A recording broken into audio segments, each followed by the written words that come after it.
Yeah, good. Can you hear me? Uh, Yeah. yeah, come. Yeah, we're good, we're good.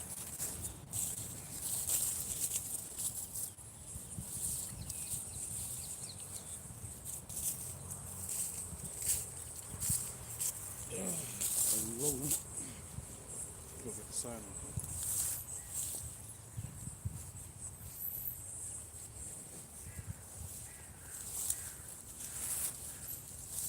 Sign. Yeah, come.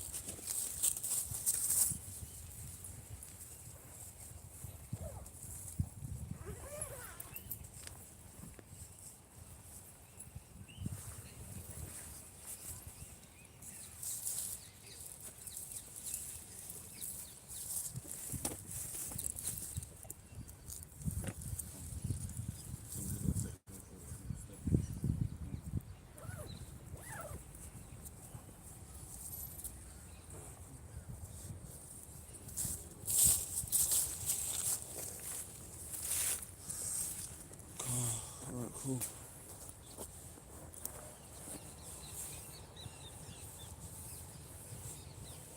All right, come.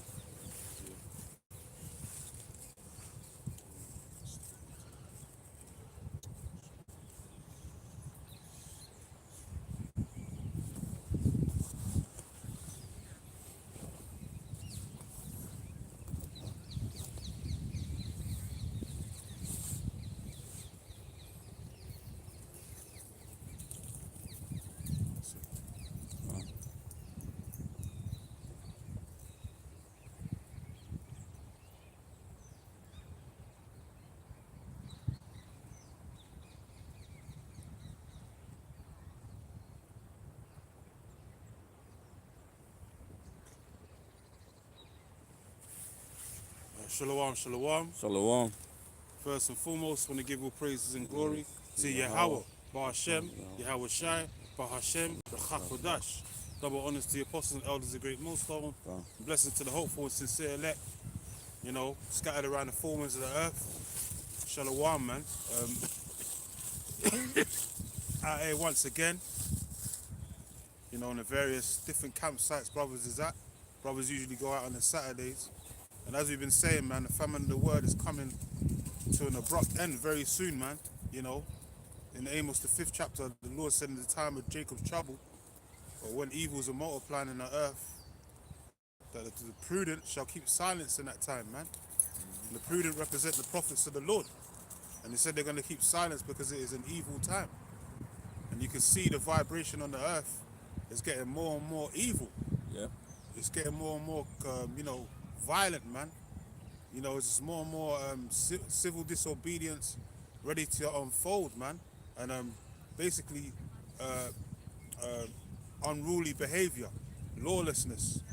It's basically like the purge season. You get Ecclesiastes 3, and then start from 1 and then jump to 8, and then we get another precept in a minute. Go ahead. Ecclesiastes 3 and 1. To everything there is a season and a time to every purpose under the heaven. Yeah, to everything there's a season and a time under everything in the heavens, man. Why? Because everything's controlled, man. This whole realm that we're living in, that people think they have the so-called thing called free will, which is BS. There's no such thing as free will. You're set here to do the will of the Yahweh Bashem Yahweh Shai. That's the Heavenly Father and His own begotten Son, man. There's no such thing as free will. Everyone has sealed instructions day in and day out, every night after they go sleep. Once you get into that deep sleep, the Lord sends you for instruction for the next 24 hours of what you're going to do. There is no such thing as free will, man. Don't listen to these Christians and their dogma talking about you got free will to do what you want. It's your choice. That's why the black woman's out here killing her babies in the womb, because it's her freedom of choice and all that. That's BS, man. That soul that you got inside your stomach don't belong to you. You're just the incubator. Really, it belongs to the Lord because it has a spirit in it. It's not just a sperm cell that's just lifeless. It's already alive before it even enters the womb. Sperm cells are living organisms, man. Before they even touch the egg in the woman's womb, the matrix. They want to, pump up the woman talking about now the woman's the seed of creation and all that. Nah, man, the man is, man. If it weren't for the man, you wouldn't have no babies, man. No matter what you women could do or would do, you need a man's DNA to be planted inside of your womb. So I don't go off the topic what I was saying. What was I saying? Just end times destruction, man. Yeah, end times basically. These times of evil are just multiplying, man, and it's not gonna stop. And it's seasonal. It's supposed to, just like how we could see the sun, the moon, and the stars, and in the heavens and all of that. Everything's seasonal, man. That's how the Lord moves. So now we're in the season of Esau's end. This is the end of his rulership. So you go into the Greek word of world for Esau's the end of the world. The word there in the Greek would be cosmos, man, or aeon, slakia, because it's a time of rulership on the earth. Even when the Lord said, "I will be with you until the end of the world," that end of the world, the word there in the Greek is aeon, if I'm not mistaken, because it's talking about the end of Esau's age, end of his rulership, and the beginning of his rulership, Yahweh Shai, and his children, his brothers, the children of Israel's rulership on the earth, which is going to be an eternal kingdom. Let's go ahead. Verse 8. A time to love and a time to hate, a time of war and a time of peace. So what time are we in, man? We're in a time of war. We're not in a time of peace, man. The spirit on the earth right now is a time of war, and all-out chaos, man. And it starts from the heads, the leaderships, man. That's why you got the WEFI, the WEF meetings going on in Davos, last week. And their whole thing is now we got to push forth the AI. AI's got to come and be full throttle now. Because it's got to take over the jobs, it's got to take over the whole society, man, economically wise. Because Esau knows that he has not got a short time. So now he's mastering how to push, the mark of the beast system. He's got celebs endorsing it now.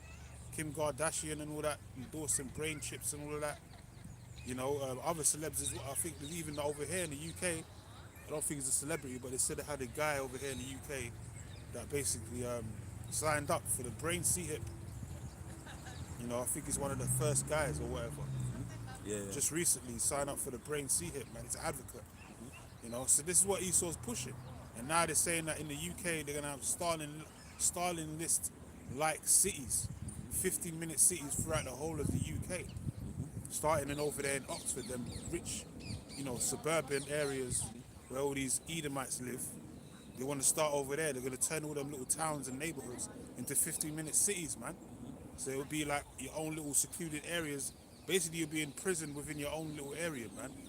During the time of Jacob's trouble and the mark of the beast being implemented. The only way you're going to gain access in that day into those little cities and neighborhoods is if you have the mark of the beast. If you ain't got the biometric device in your right hand and your forehead, you ain't going to be able to get into the city. It says that in 2 Ezra 15. I'll get it. Go ahead.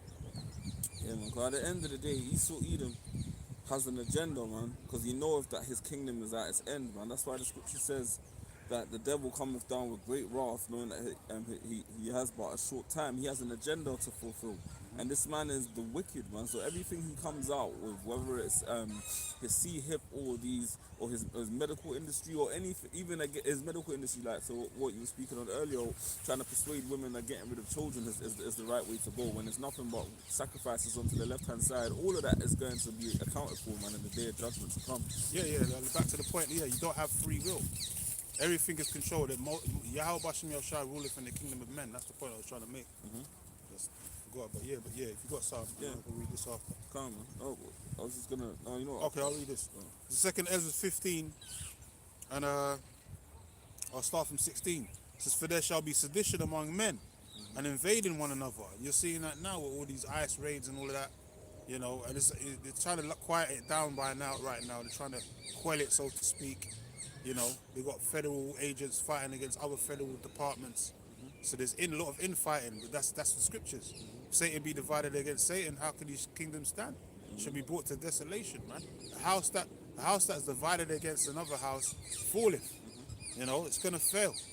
That means the mission's gonna be aborted, man, because you got a lot of internal disagreements going on.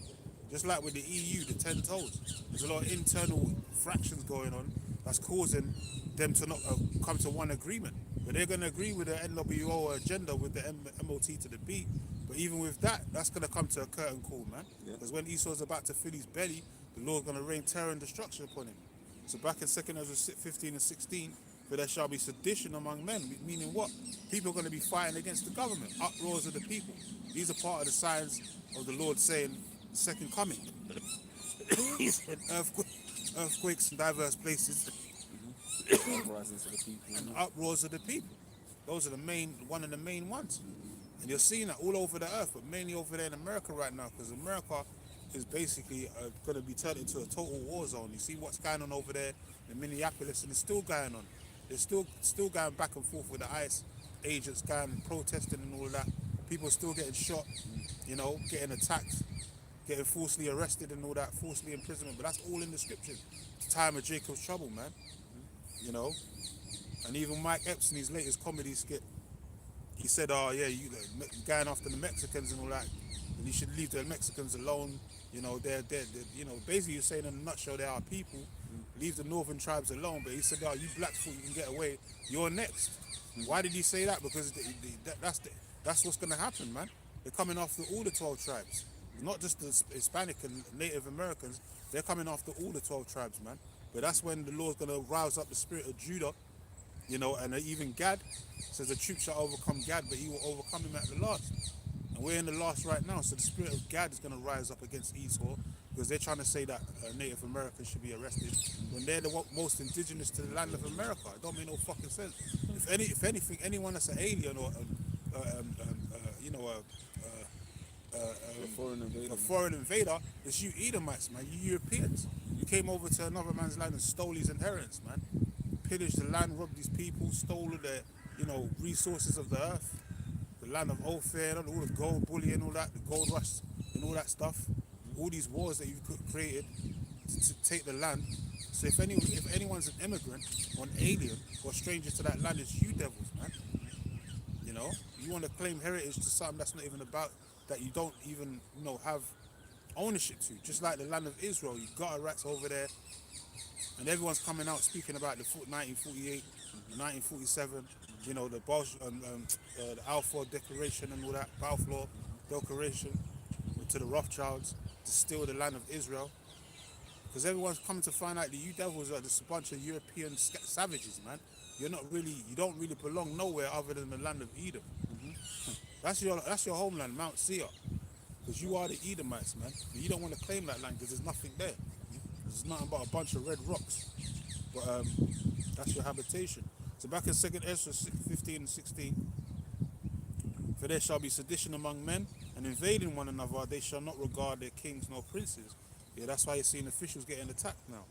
And notice how in all these ICE raids and all of that, the tensions are building up in all these blue states, because the gun laws and gun licenses in those blue states is far more restrictive than in the red states. In the red states, they have open and carry laws, man, like Texas and all them places. So you notice how the ICE agents weren't going crazy over there in Texas and all that, because they would have to deal with fire coming in their direction. It'll be you know, bullet for bullet, basically. It'll be Wild Wild West. They didn't do that out there because they know that they can open and carry those different red states, man. But when they went to the blue states and the so-called sanctuary cities and started fucking with them people, the democratic parties and whatever, they're fucking with them people because they know they can't do the open carry thing unless they got a license, man. It's far more restrictive. But in them red states, there's no restrictions, man. You can open and carry. You're allowed to, you know, enact your Second Amendment rights, man. You know, so it's gonna get bloody out here.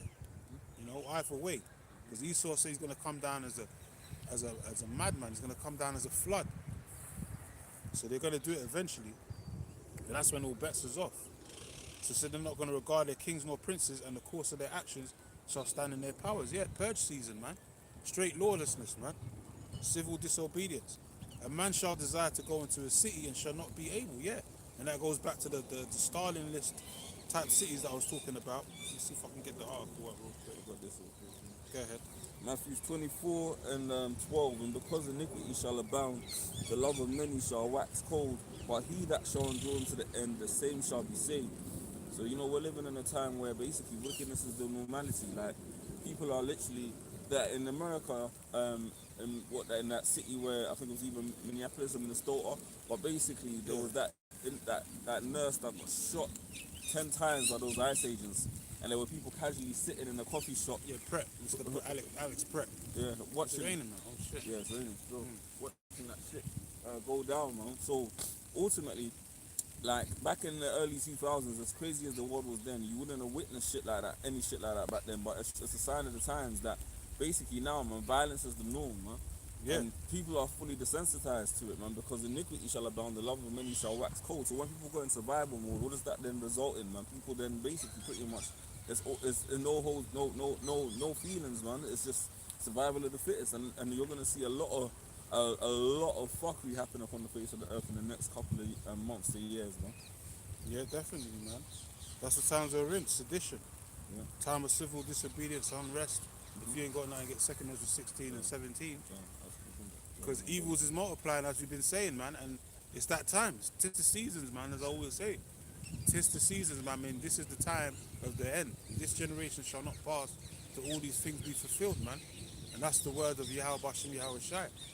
So even though it's going to be mad times on the earth, it has to happen, but it's a necessary evil because the Lord said these things have to be required, you know, to happen before his second coming, before he comes back to return. The Lord said when he come back, shall he find faith?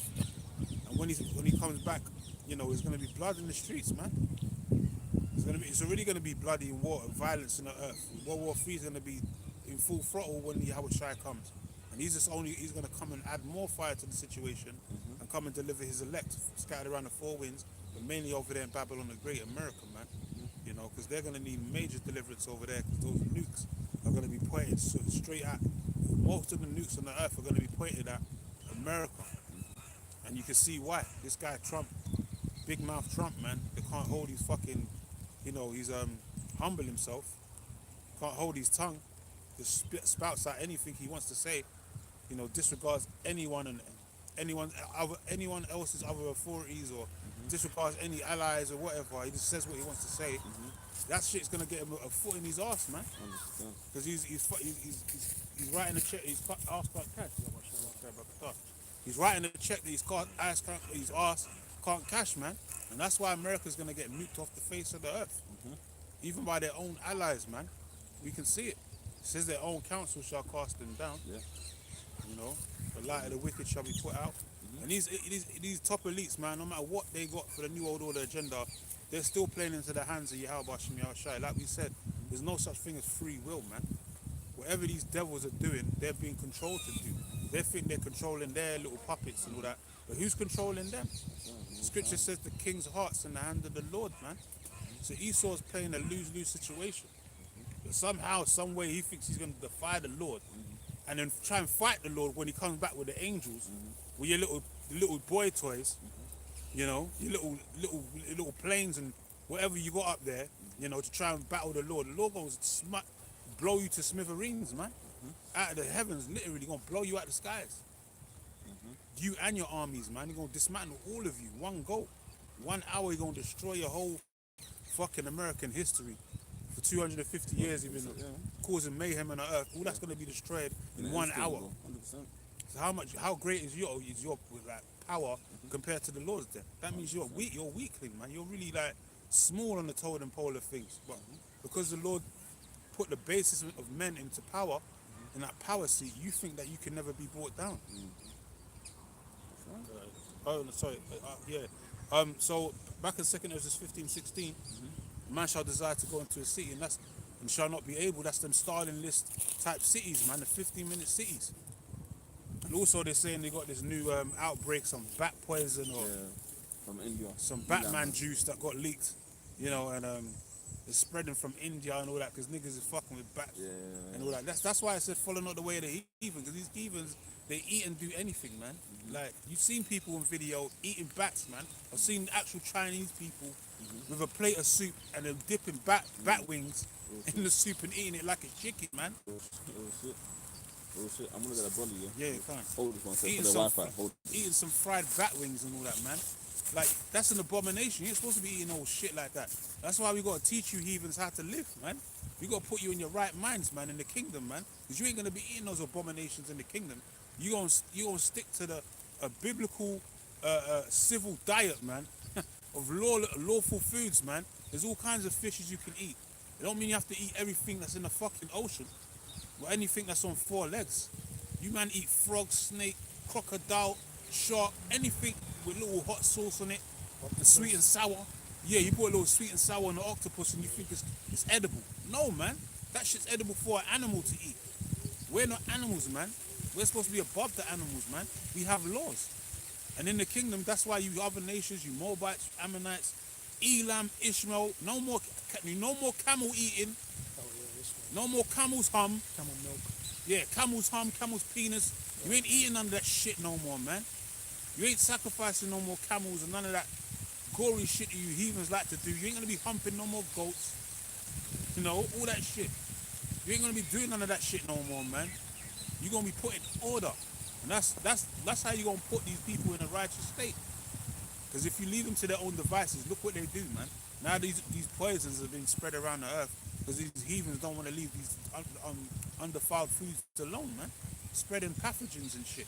And then Esau takes it and mixes it up in his labs and turns it into a super poison and then just drops it in the air and everyone's dying, dropping dead. Nosebleeds, all kinds of shit going on.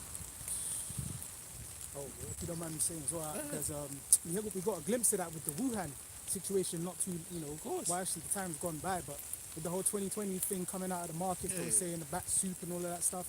But that one was what was that one? It was because of the what was that? Because of the trying the Wuhan thing. The markets they were trying to say. With the what food was it? It was something to do with was it squirrel or some shit? No, not squirrel. Some nest soup or something like that, I think, was it? Some shit like that. Some bird nest soup. Well, I don't know, something like that. Some abomination. This is the China, and Trump was making mockery saying it was a Chinese disease and all that. From China. Yeah, from China. You know? But these devils take all that shit and put it in their labs and then turn it into a super poison. You know, pharmacia and all that. And then drop it in the atmosphere for people to start dropping dead. This is why you people need to be governed on the earth. But that's part of the poisons, and the Lord said in these last days there's going to be pestilences, man.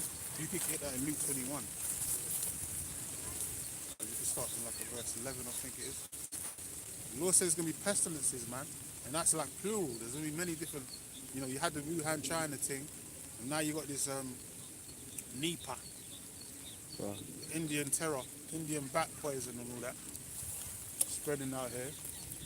That's why we ain't even supposed to congregate around these heathens too much, man. You don't even want to go to their restaurants too many times, and you rather go either eat at your own house, or if you do go out, you gotta make sure it's a legit place. You can't just go to any like corner store type restaurant and think the shit's kosher, man. Nah, man, you don't know what they're cooking in there, man. Shit might look right, it might look orderly, but you could be eating anything, man. I got that. This is Luke chapter 21 and 11. And great earthquakes shall be in diverse places. Yeah, we mentioned that earlier. We said that before. Earthquakes in diverse places and uproars of the people, pursuant to 2 Ezra 9. Go ahead. And famines and pestilences. Yeah, famines is also coming. Death upon the earth. People are going to be made to starve to death, man. Especially in these, when Esau starts making all these 15-minute cities a thing, and people ain't got no access because they didn't take the biometric device and they're writing in their forehead. They didn't take the chip. You ain't gonna be able to get access to food no more, man. And even when you do take the C-hit, they're gonna ration your shit anyway. That's part of being a cyborg slave for the New World Order. They're gonna ration your food supply, man. They're gonna tell you how much you can take out daily and all that, your daily intake. And if you don't use the money that's in your account, because it's all credit and debits, they're just gonna wipe it off your system, man. There's not gonna be no such thing as savings anymore. You people ain't gonna have no savings and none of that shit. What does Schwab say? You should own nothing to be happy, man. So it's going to be all controlled, programmable money, and they're going to control your minds as well. They're going to control you. You're going to be like a walking cyborg, man. They're going to plant images and thoughts in your head because they're trying to be like the Heavenly Father. They show you that in that movie Upgrade. When he was paraplegic and they put the stem cell chip inside of his backbone, and it was controlling him.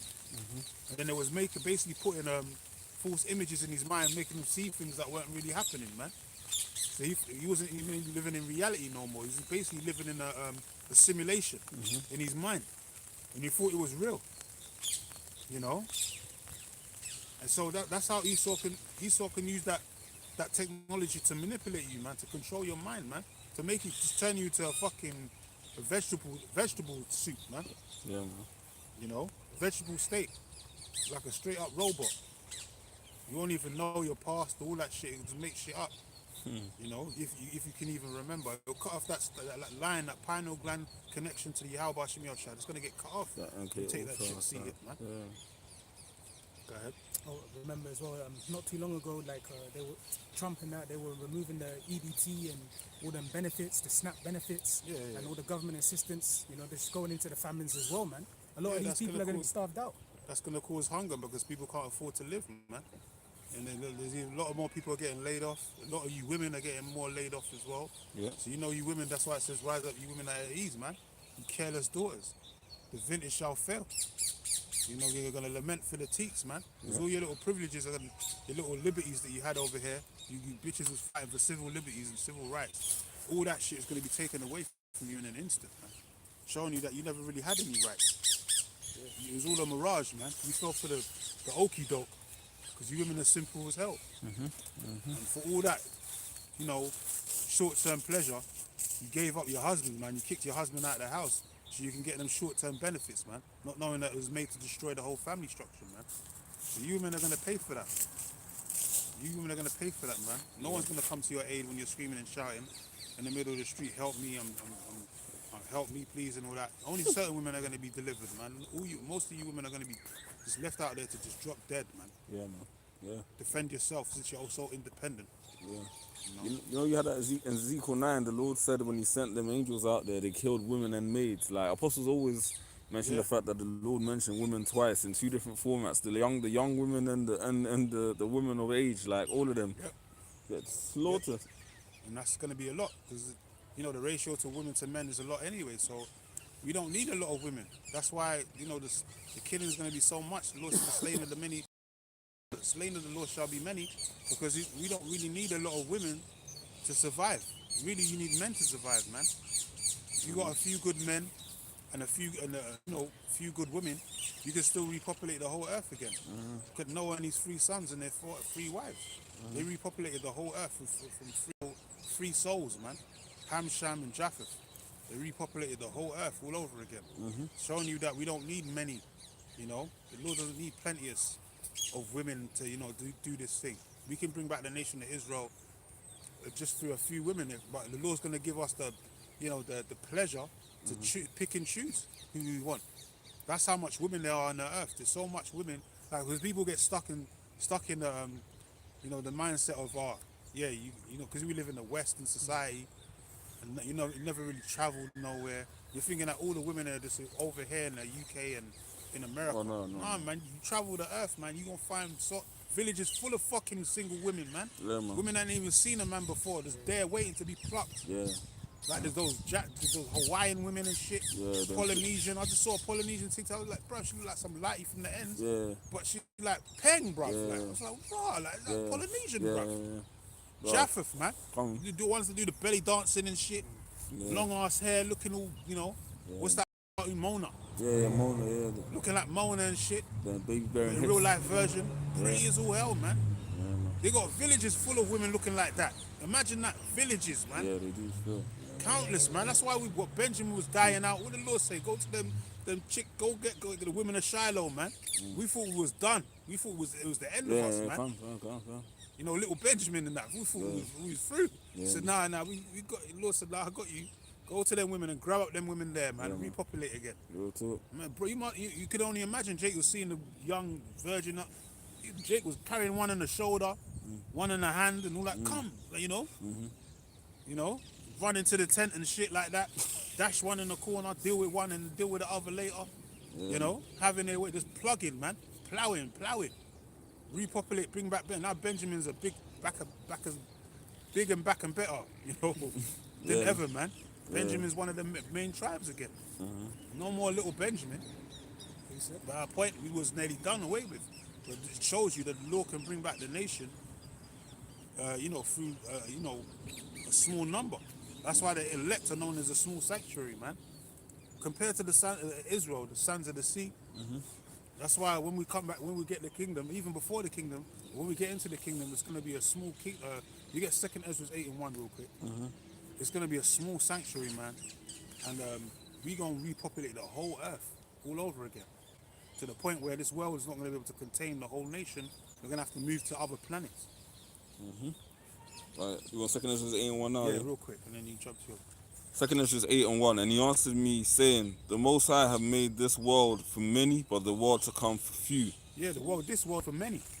You can see all the 8 billion souls on the earth right now, all these different nations and all that. But this is Esau's kingdom. But the world to come is for a few, meaning the elect. Where we're going to start afresh. Kainos, the refreshing, man. Anew. And we're going to repopulate everything, and everything's going to be refurbished. Our everything, women, children. And the Lord said he's going to make it a quick thing as well. In Isaiah 60, I think it is. Okay. It's not going to take long. Go ahead. This is Isaiah chapter 60 and 22. A little one shall become 1,000. A little one, meaning not a little one as in a little child. It's talking about a little one meaning the levels of power or whatever. Authority basically. Because you're gonna have regular Jakes, and then you're gonna have obviously the celeb type Jakes, which is the elect, the men of the Lord, with the 12 apostles. Under Yahushua and King David, the house of David. Those will see at the top of the top. Then you got the rest of the elect. And then you're gonna have the average Israelite, which is seen as a little one. But even them, they're gonna be like fruitful and abundant, man. Every Israelite's gonna be way off, man. Like every Israelite's gonna be living like a Rothschild in the kingdom to come. Even the least of us, man. They're gonna be living as well and more wealthier than a fucking Rothschild is living right now. That's the average Israelite. So imagine the top, the 12 gates and all that, elect, Yahushua and the house of David, tabernacles and all that. They're going to be like, you can't even fathom, man. It's out of this world. Accumulated wealth and all that they're going to, be governing under. The average Jake in the kingdom of heaven is going to be an equivalent to a trillionaire in this side, man. Just coming out of the womb. Generational wealth. Yeah, real generational wealth. We ain't gonna see poverty ever again, man. Go ahead. It says, a little one shall become 1,000, and a small one a strong nation. A small one, a strong nation, man. A strong nation. So we're gonna repopulate like hell. That means we're gonna need a few good women, and we're gonna be plowing, man. That's why the Lord made it where the ratio to, 7-to-1 basically. A man can have many wives. So you had this sit down with Captain Tazariak, and he was battling some Christian folk, and he was telling them why you're allowed to have many wives. They couldn't gauge it, man. They couldn't understand. They're thinking that there's something wrong with that, like that's adultery for a man to have many wives. No, it's not adultery, you idiot. That's why you Christians are bugged out, man. You Christians need to put the book down and leave it to the professionals, man, because you don't know what the fuck you're talking about. All great men, most of the great men in the scriptures had many wives, man. Gideon had what, 70 sons or something like that? Oh, ridiculous. Many wives, he said. So how many wives did Gideon have, man? He didn't just have one or two wives. They have 70 sons. Jacob, Abraham, all these great men, King David, King Solomon. Come on, man, forget about it. We've been known to have multiple wives, man. These people talk about, that's a Middle Eastern thing. Yeah, it's a biblical thing, man. So they got it from the Bible. They're just trying to equate it to like Muslims and Islam. No, this is way before Islam. If Islam came about in the last 1,000 years, this is over 2,000 years, 3,000 years of history, man, that we was multiplying. Even in Egypt, we was multiplying. They said that they was scourging us and hitting us with rigor, and every time they'll do that, we'd multiply. Yeah. It's like when you have a bug or something like that, and then it's got babies, and you try and kill it, and then all the babies come out and start spreading. You have to kill them too. So we was multiplying, man. The more they purged us, the more they persecuted us, the more we was plowing our women and bringing forth seed. Form of release, release of that tension, man. But that's how the Lord made us to be. We started off with 70 souls in Egypt and came out as a fucking nation, man. When we left Egypt, we was in the millions. Yeah, bro. When we come into the land of Shinar, was it Shinar? Was it Shinar? Yeah. When we came into the land of Shinar and all that, we were 70 souls. When we left Israel after 400 years, 430, in the millions, man. What are you talking about? Go ahead, man. And it says, I, the Lord, Yahweh Ba'ashim Yahweh Shai, will hasten it in his time. Yeah. The Lord's going to hasten it, mean it's going to be a quick thing. It ain't going to be no long thing. Ain't going to be there stressing, waiting all like another 10 years till we start repopulating and seeing our seed grow up. No, man. As soon as we get into the kingdom, and even before that, we're going to be plowing, and those women are going to be plucking them out like popcorn, man. They ain't going to be having no more birth pains and none of that shit. They ain't going to have none of those stresses no more. The curses are going to be lifted. All those curses that are upon our women and all that, they're going to go up on the other nations now. They're going to deal with them birth pains. They deal with it now anyway. All these women, when they're in hospital and all that, they deal with the back pains and all that. They have to lie down and the stress and all that. You take bad pills and suppressants to ease the pain of giving childbirth. But in the kingdom, our women are just going to, like, it's just going to come out like, like taking a dump. Yeah. You know? Smooth process. Smooth process, man. Ain't going to be no screaming and shouting, all that, making bad noise. You know, and they're gonna have housemaids to make sure they come out all healthy, man, in the house. You know, ain't gonna be no fucking hospitals in the kingdom of heaven. With that NHS bullshit. Go ahead. I was going to say this point as well, because Esau, this is what Esau and, basically these wicked elites, that's what they fear as well, man. Jake's numbers, multiplying and stuff like that. That's why they have all these different agendas, like you had the Margaret Sanger. Yeah, eugenics. Planned Parenthood. Yep. All these things, and especially with the tribes, Ephraim namely as well. All right, because, his name, he's... You need to be fruitful. To be fruitful, so they multiply. They're known for, being fruitful, so... But really, all the tribes are going to be like that. But that's why Esau attacks us through what? Food, through these poisons and the medical, all these different things, man. Everything's to destroy us and stop us from multiplying, but they can't because we're the seed of the Most High. So the Lord's going to always find a way for us to just keep multiplying, man. And that's part of the promises of the Lord anyway, because the Lord said, gave Esau a test. He said, if you can, basically count or number the heavens and the stars and number the, get to the bottom of the ocean. Yeah. Then it will do away with his people. But because you can't do that, it's basically physically impossible because space is infinite. You can't even reach the end of the heavens, man. And the water's down there. You can't reach to the bottom of that ocean. It's unhuman. It's humanly impossible for any human being to go, unless you're angelic or celestial force, to go to the bottom of the ocean, man, and breathe, because you can't breathe down there. You just explode after a couple thousand feet, let alone go to the total bottom of the ocean. And then you have to deal with Leviathan and all that. So it's not going to happen, man. You can't reach them heights with them depths. It's physically impossible. That's why the Lord gave you that task, because you can't do it. You're trying to do it, but you can't even get past the Van Halen belt. So how are you going to get through the whole, the whole galaxies and all that, man? You can't even get through the Van Halen belt. The Earth covered around radiation and all that. All you can do is send your little ships and little shuttles up there, satellites, as far as you can go, but that's about it. You ain't reaching you ain't going further than no man has gone before. All that Star Trek shit, that's for us. Star Trek and all that Star Wars, all those stories are based upon the Israelites, because we're the only ones that's going to be able to travail and go through the galaxies in chariots, man. What you niggas, all you devils call UFOs. We're the ones that's going to be traveling in chariots, man. Not you devils. We're going to be going to boldly go where no man has gone before. Damn. Yeah, man. Kind of mad still. It's crazy. But this is what I'm saying. We're going to be getting young things like that and just plowing, man. Yeah. Crazy. Long hair and all that. Natural hair. All down to her butt cheeks and all that. She's looking slim and thick at the same time. Bro, and she looks young, man. Like something like that. Brothers is going to be having things like that. That was the Lord that made that come past, man. Showing you a little taste of what brothers are going to get.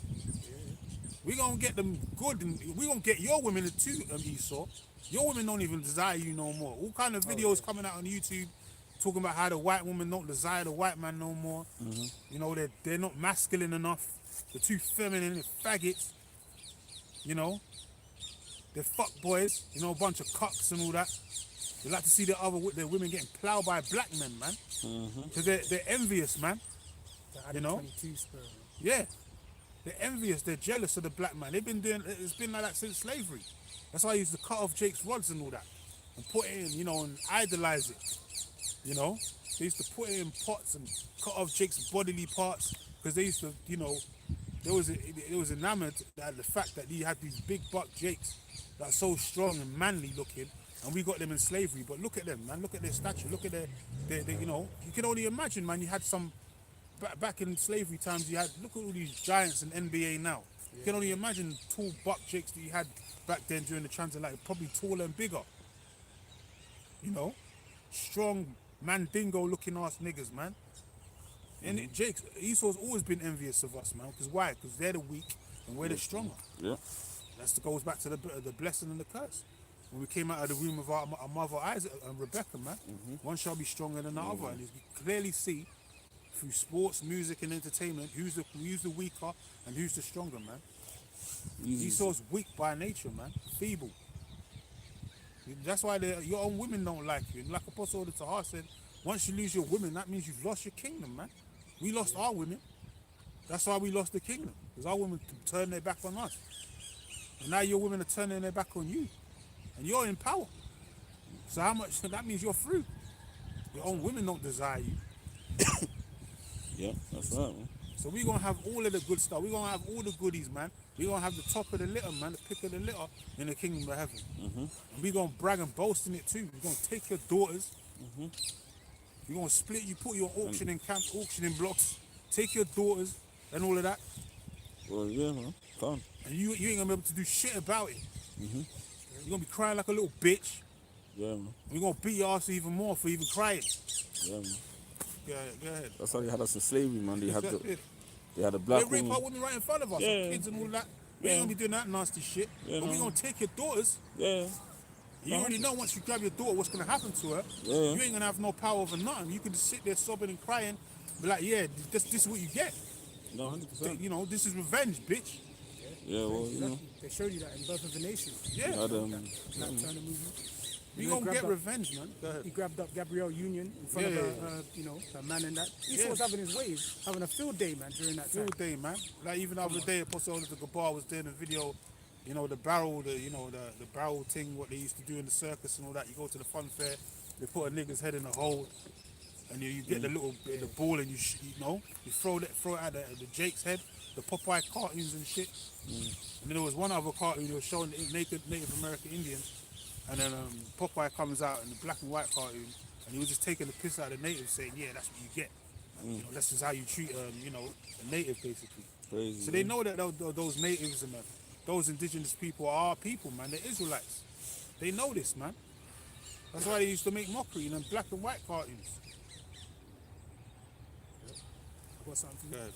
I don't know if you brought it out, but this is the spirit you're speaking about. This is Isaiah 4:1. And in that day, 7 women shall take hold of one man, saying, we will eat our own bread and wear our own apparel. Only let us be called by thy name to take away our reproach. Yeah, 7 women, meaning a complete number of women, shall take hold of one Israelite man, not just any man, an Israelite man of the Lord. Because men are going to be scarce in these last days. Men are going to be dying by the sword, dying in the famine, dying of these pestilences, getting conscribed to go and fight over there in the Middle East. Men are going to be dying in the war, you know? So that's why there's going to be less men to fight out here to defend these women that are going to be in need. So who they're going to turn to? They can't turn to Esau because Esau is the one trying to kill them. The fun and games is going to come to you can't run to your sugar daddy E no more. All the little perks and privileges you used to get from him, you ain't getting that shit no more. Now Esau treating you like you are a bed wench and nigga, man. That's all you is to him, man. Yeah. That's all you ever been, a bed wench, man. Yeah, man. He used you to turn your back against your own man, your Israelite man husbands and all that. And you took it, man, because why? He was in the power seat. You understand why you did it. You still fucked up. But that's the spirit of Eve, though, man. Yeah. 'Cause Eve was the first transgressor. She knew she was going off, but she still did it anyway. And because of her, now we all die. Imagine that. We wouldn't have tasted no death if the nigger woman wasn't even created. Yeah, of course. If the nigger woman wasn't even around, we wouldn't have tasted of death. That's a deep thing to Adam would have consider, just man. told Satan to go shove it up his ass somewhere, man. He would have told the serpent to back the fuck up. The fuck you talking about, man? He would have cursed his ass out because she's the weaker vessel. She listened to the serpent, and then she enticed her husband as well. So that's how we all got fucked up because of the nigger woman, man. Because they're the weaker. They're more susceptible to these demons, man. Especially Esau. He loved playing the devil's advocate, man. But that's going to come back to bite him in the arse now. Micah 7 and 10. Bro, peace, yeah. All hell's going to be breaking loose. And a lot of you women, they killed that bitch. What was her name? Reese or whatever in the car. That was a woman that got put to death. A soccer mum, man. They shot her ass up in the car. That wasn't no man that got shot. It was a woman. But they're going to be doing that to you nigger women too. You Hispanic women, all of that. Yeah, man. They didn't want to repent and turn back to the Lord. You're going to get it too. Peace, yeah. So that means there's going to be a scarcity, a rarity of real men. So the only real men on the earth is going to be who? The ones that's got the wisdom, knowledge, and understanding of Yahweh Bashem, Yahweh Shai. In his perfection, man. 100% truth. Not what these ISUPK and IUIC cats are pushing. All that gimmicky celebrity Israelite shit. That's what they want to be, celebrity Israelites, man. He wants to be in every. He wants his face to be known worldwide for the wrong things, basically. He wants to be out. He wants to be known for worldly shit.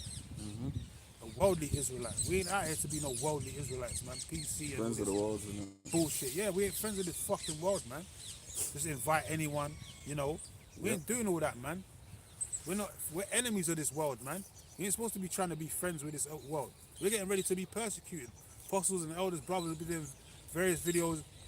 Brothers getting locked up, put in concentration camps. Jacob's trouble. That's the times we're in, man. We ain't time to be friends with the world.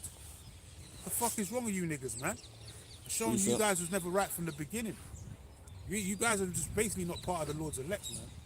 I know we say that sometimes. We say we hope and pray, brothers come out of it, but bruv, at the end of the day, there's the elect and there's the non-elect, man. And you guys you guys keep pushing and presenting yourselves that you guys are really not part of the elect, man. We ain't doing it. You're doing it by your deeds, man. The shit that you do, the things that you say. You're presenting yourselves to be like, yeah, these guys are not part of the elect because they just keep doing things that's against the scriptures, man. They know the right thing to do, but they keep doing the opposite. Yeah. All we can do is pray for you, but at the end of the day, we pray for the elect, man. The Lord said don't worry about the ungodly. That's how right. they be perished and how they're punished. We're only worried about the elect. Go ahead. Isaiah 31 and 1. Woe to them that go down to Egypt for help and stay on horses and trust in chariots because they are many.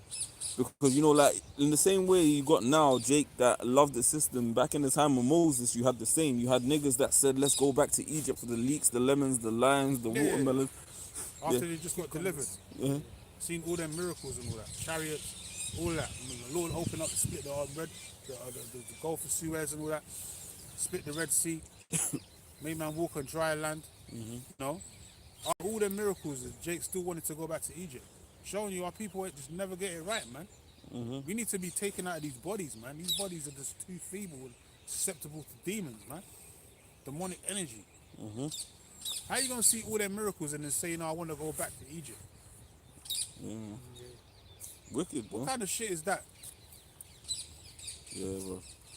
But that's why the Lord on this side is just gonna deliver and elect and leave you niggas behind. Yeah, he ain't gonna do all that 40 years in the wilderness this time. Says, no need. yeah, and trust in chariots because they are many, and in horsemen because they are very strong, but they look not unto the Holy One of Israel, neither seek they the Lord, Yahweh. And that's why the majority of our people are going to take the chip, because they look not to the Holy One of Israel. They trust in Esau and all these mass magician, all these magic, his false magic, false signs of power. It's technology, basically. Like it tells you in 2 Thessalonians, man. You know, all deceivableness and unrighteousness and them that perish.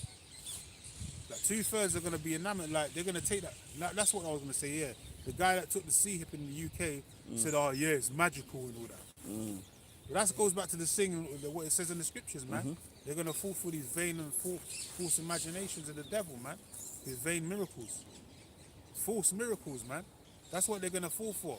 They're going to say, oh, yes. Because I think he got one, he's paraplegic, so he probably got the brain seed or whatever. So he said, yeah, it's magic and all that.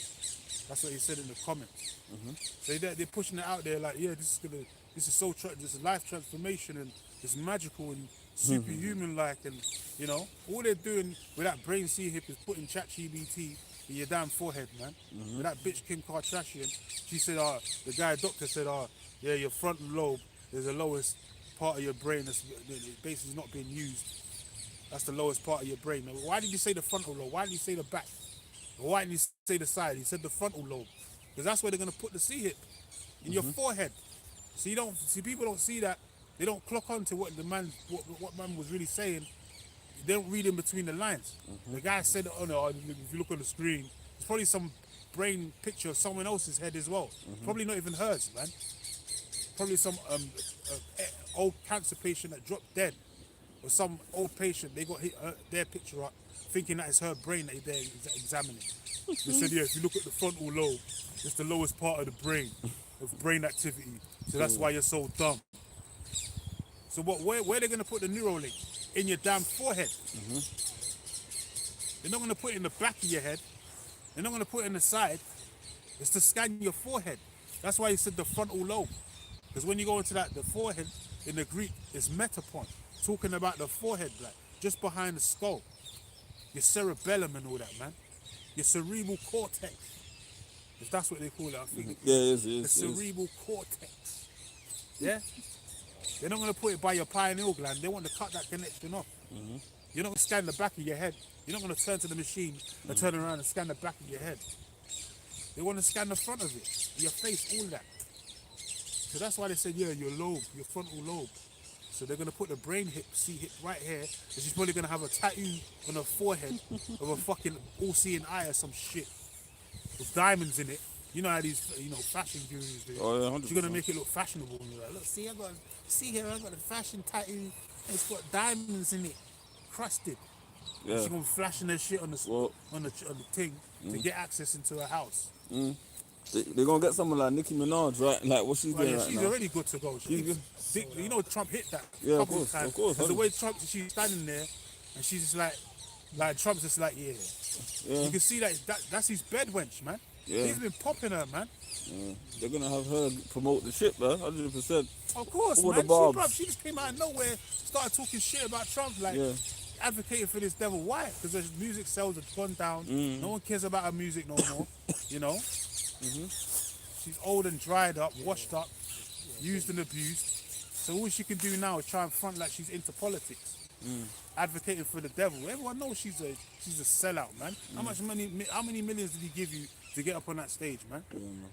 Just like Beyonce and all that, when he tried to doing the elections, they came up and all that. Came out for a little 30 seconds. They give them millions to show their face, man. But they're puppets anyway. They have to do what they're told. Yeah, man. She just came out. But you could tell, that girl, like they've had dealings, man. One way or another, Trump tasted the waters or something, man. Trump's tested the waters, basically. Oh, yeah, 100%. You know? He's probably hammered it in a few times or whatever. But she's just a corrupt soul, man. She's a demon. She's a witch.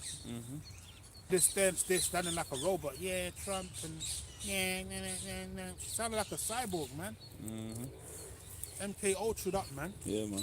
If I could say, like, all you stupid black women, when we was telling you these fucking artists are sellouts and they're whores, now the black woman's talking about, I can't believe it. I thought she was against the system. I can't. It's stupid, man. Yeah, fucking people are so dumb, gullible.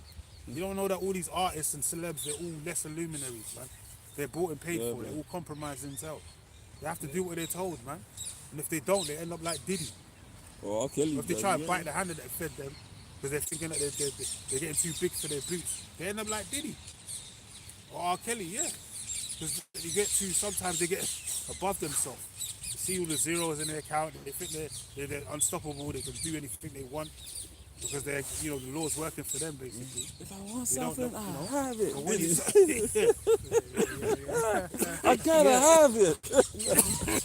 Oh, all that. It gets to their head, puffs them up.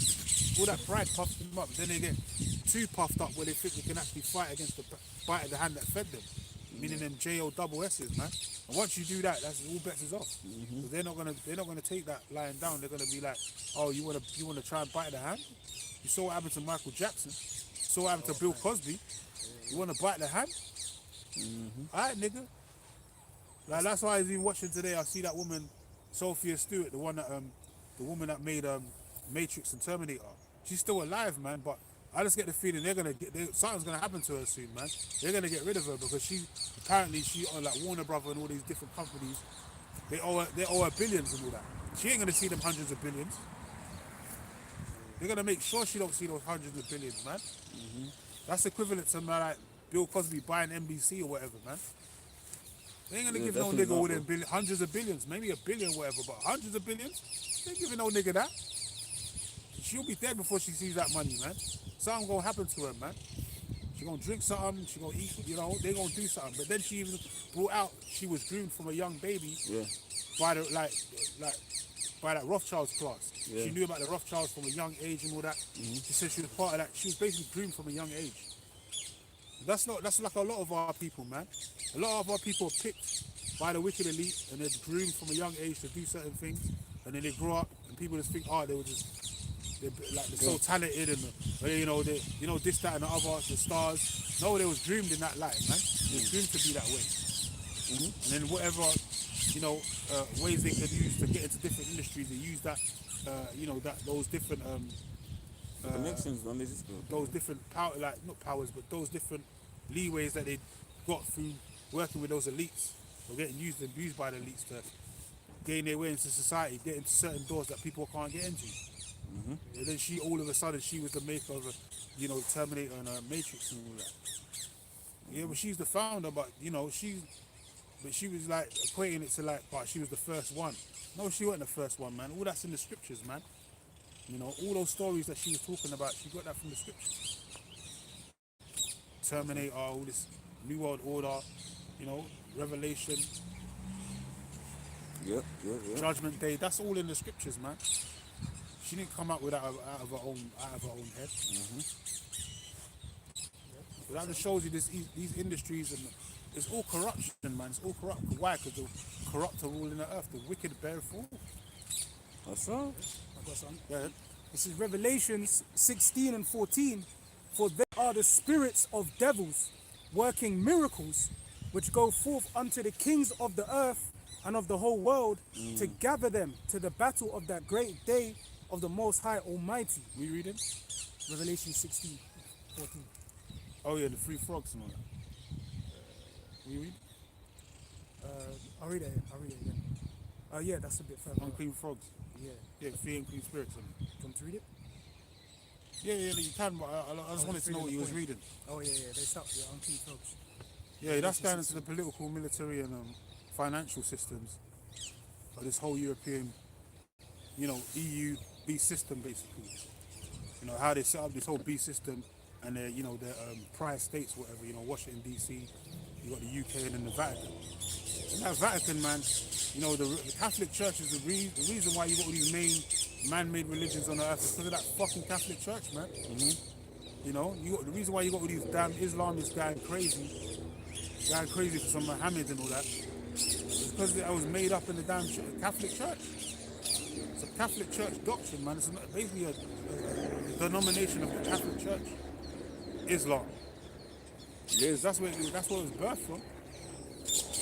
But people actually believe that it's the Arabic religion, and people get bugged out, man. People just bugged out because these Arabs, they took over the land during the time of was it Saladin, during the Crusades, and since then, they thought, the land belongs onto them. No, it don't, man.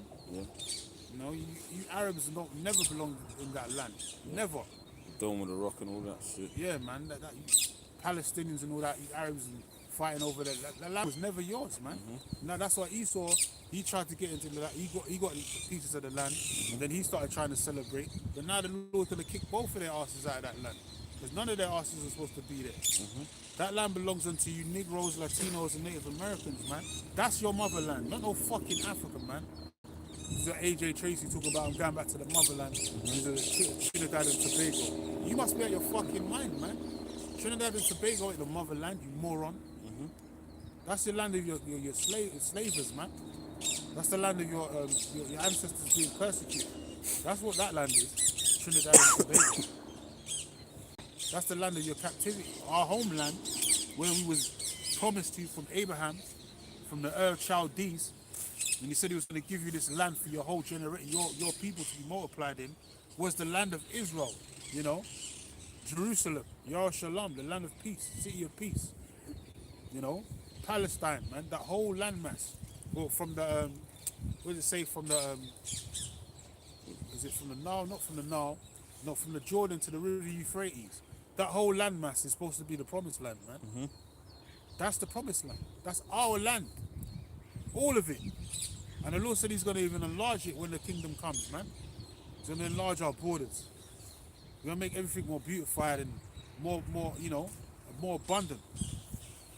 It's going to be greater than the God. Everyone trying to find out where the Garden of Eden is, and they're all trying to say that the Garden of Eden was in America somewhere. You people are stupid, man. You people are morons. That's insane, bro. America. You're saying that is... You know, America's a promising, like a flourishing land. It's known as the land of Ophir. You know, you had the Zidonians, the Navy fleet,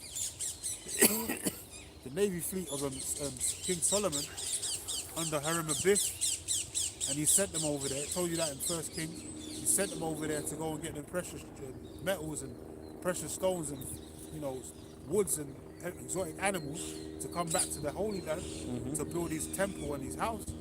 But that's it, man. That land of Ophir, which is talking about America, is not the promised land, man. It's not the land of Canaan. It's just another, you know, uninhabited land. That's where it is. That's not the land of Canaan. That's not the land that was promised to Abraham, Isaac, and Jacob. You can't walk from the Chaldees to America. You can walk from Babylon to Israel. Ancient Babylon, Iraq, the Middle East. What's that? Now you can't walk from Iraq to fucking Babylon, which is America. You have to take boats, man. Especially in them times, man. What the hell are you talking about, man? America's the land of Canaan and all that. No, they call it Canaan because the indigenous tribes that went over there, they wanted to make it the new Canaan. Talking about the Northern Kingdom, they wanted to make that place the new Canaan, man, because they saw it as a new Jerusalem because they was going to keep the laws there.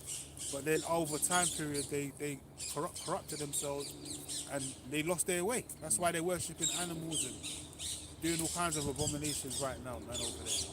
The Mayans, the Aztecs, they started doing all those blood oaths and sacrifices to the sun gods and all that. They started going off. That's when Esau said, yeah, these people are savages. But they're all the real savages, man. Because you came and stole their land. Seminole Indians, the Native American Indians, you stole their land, man. They haven't got shit from you for it, man. Where's their reparations at, man? Talking about reparations, man. Where's the reparations for the Native American, the Indians, and the indigenous tribes, man, that you stole their land? You really owe you owe so much money that you can't even equate how much wealth and land that you basically owe the whole of America to the Native American Indians, man, and the Seminole Indians. Because that's all their land, even up to Canada. Greenland and all that. You got a whole bunch of Jacob in Canada, man. Native Americans and all that. The igloos and all that. The whole of America is basically, you know, really belongs unto us, but that's not the motherland. The motherland is the land of Israel.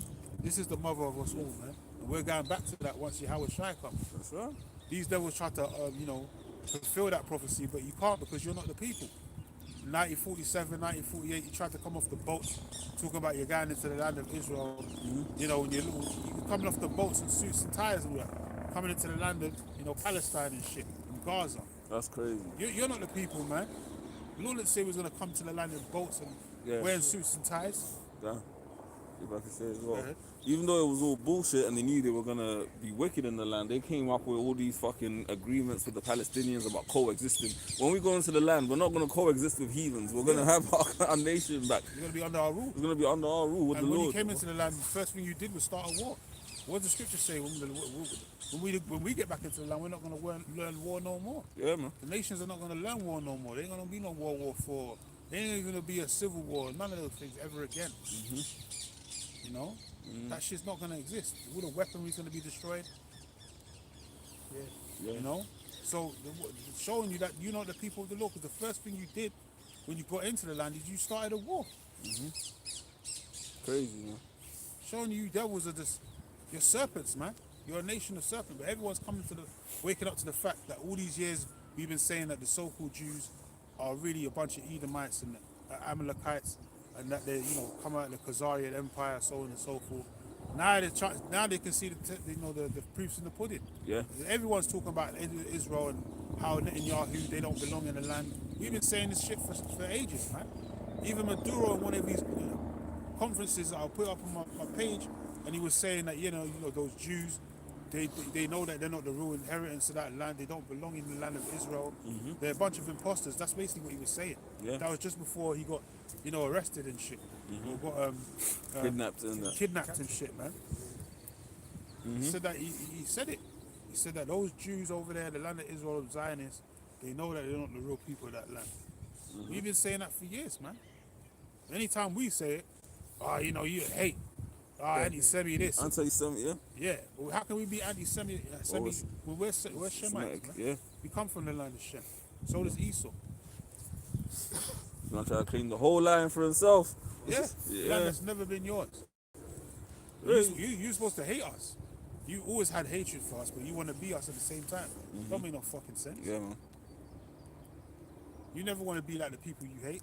You're supposed to destroy them. You want to hate us, but then you want to steal our inheritance. You want to get our blessings to be the gods of the earth. That they don't make no sense. That's never gonna happen. Yeah, man. That's it. Go ahead. This is Zephaniah chapter 3 and verse 8. Therefore, wait ye upon me, saith the Lord, until the day that I rise up to the prey. For my determination is to gather the nations, that I may assemble the kingdoms, to pour upon them mine indignation, even all my fierce anger, for all the earth shall be devoured with the fire of my jealousy. Yeah, and that's the whole point, because we gotta wait. This is why we have to suffer in patience, suffer in silence, man. Because patience means to suffer. You gotta endure, all hardness like a good soldier, Yahweh Shai. Because at the end of the day, we can't deliver ourselves, man. We need the deliverer, which is Yahweh Shai. It's a nomen omen. His name means he to deliver, he to save. And who's he going to save? Who's he coming to deliver? The elect of the nation of Israel. Not even all Israel, the elect of Israel he's coming to save. Which really in turn is all Israel anyway, because reincarnation's in the scriptures. So once any Israelite that dies on this side, they're going to be reincarnated in the kingdom to come. So really it's all Israel, but for now it's the elect of Israel. Just to keep it short and sweet. Because like the brother said, there's not going to be no 40 years in the wilderness. The Lord's not going to save all Israel and have them walking around in circles for 40 years and then we get into the promised land. That's not going to happen this time. Everything's going to be more quicker this time, man. Yeah. The Lord said we're going to be in the chariots for a certain amount of time, hide ourselves in the chambers. Who knows? The brother said he had a dream. He was in the chariots at the time of the destruction, and then he came out of his room, because everyone has their own little habitation rooms or whatever. They're chilling with their families or whatever. And he said, he asked the angel, spoke to him, he asked the angel, how long we been in there? And he said, it's been 20 years. Yeah. The time has basically moved faster. One day to the Lord. 1,000 years to the Lord. The time moves, when you're in that celestial force, celestial element, So we could be up there for a little space of time. It says a short time anyway, and then we're going to come down and take over the whole earth. That was reminds me of that scene in Endgame. You had Ant-Man when he came. Oh yeah. He was like, "How long was you gone?" He was like, "Was it like Ant-Man 5 years or something like that?" He was like, "Yeah, but it felt like 5 hours." Time changes and all that. In different realms. Dimensions, isn't it? Dimensions, yeah. Quantum physics and all that. Yes, it's all about times and zones and vibrations and all that good stuff, man. Precept. So yeah, we're going to do that, and then we're going to come down out of them chariots and then take over the earth. Go ahead.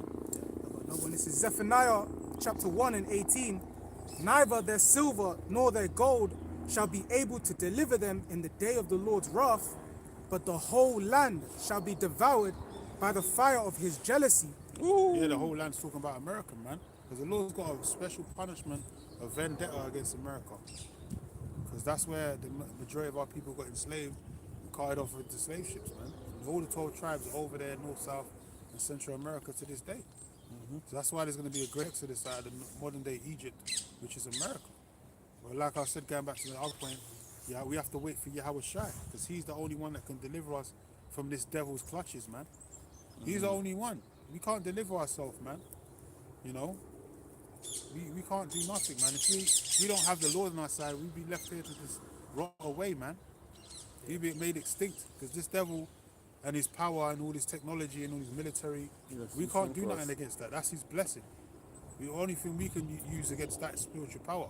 But yet and still, that has to come from the Lord. You know, the Lord has to endow us with spiritual power to combat these devils, man. And then we still need Yahweh Shai to deliver us, man. You know, with the chariots. Beam us up, basically. It's going to be a glorious time, man. We're in the best time of... This is the best time to be living on the earth, man. Because you're going to actually see and witness all these things taking place. There's no better time in history than to be here right now on the earth, the time that we're in. Just the beginning of the kingdom of heaven, man. You know, the end of Esau's rule. Or like Ezra's, you know, he said, woe is me, who will deliver me in those days. Yeah. So, you know, he saw himself there, man, you know, in that time. But, you know, the scriptures tell you how the remnant shall be scarcely saved. Yeah. So it's going to be just like, you know, in the nick of time, you know? Yeah, man. All them visions that the prophets had and all that, it reminds me of that program I used to watch back in the day, Quantum Leap. The guy would, basically, he would time travel though. Vision that he saw, something that was old school, he'll go into that time, that history, and then try and basically correct whatever went wrong and then go back to his original state. They called it Quantum Leap, or you had Bill and Ted, traveling in a phone box and all of that. Time traveling in a phone box. That's so it's kind of like how the apostles and apostles and prophets had visions of the future, basically. It's like there was time traveling, man. Quantum leaping in their mind to see certain simulation. It was actually in a simulation, and they'll be there seeing, things happening around them, like Jacob's trouble or explosions and all that. They actually be in it, but not in it at the same time. You know what I'm saying? Yeah, cool. Like a virtual reality type of thing. Yeah, that's all quantum physics, man. So the Lord does deal with quantum physics and all that stuff. But he gives it to us in the dream format. Visions, man, in the night. Yeah. But when we actually see it, like prophets that of old, the reason why Ezra, John the Revelator, all these men, great men, saw these things because they was actually living in those times too, showing you that reincarnation exists. That's why Ezra said, "Woe is me," because he was actually living in that time. Ezra's around, man. I don't know where he's over there in Babylon somewhere, probably. But he's around and he's doing the work of the Lord, and he's saying, "Woe is me." He's going to deliver me in those days, man. So he's going to be in the midst of Jacob's trouble, and the Lord's going to deliver it. Basically, you know. Go a bit more on this. It says, but the whole land shall be devoured by the fire of his jealousy, for he shall make even a speedy riddance of all them that dwell in the land. Yeah, speedy riddance, man. So America's going to be sayonara. As I said, they're celebrating 50 years this year, in June or July, whatever. Really, it's supposed to be May 1st, 1776, but they're going to do the June 4th or July 4th, whatever, Day of Independence and all that shit. But it's really the celebration of the Illuminati, man, which is May 1st, 1776, because the founding forefathers were all Masons, The founding forefathers of America were all Masons, man, so that's really what they're celebrating. But either way, the Lord said he's going to destroy it within an hour, man. So the light of the wicked shall be put out. So all that corruption, all that wickedness you've been doing was all futile, man. It was basically for naught. Because you're going to lose all that power and all that shit that you was doing is going to come to an hour of destruction. Yeah, man.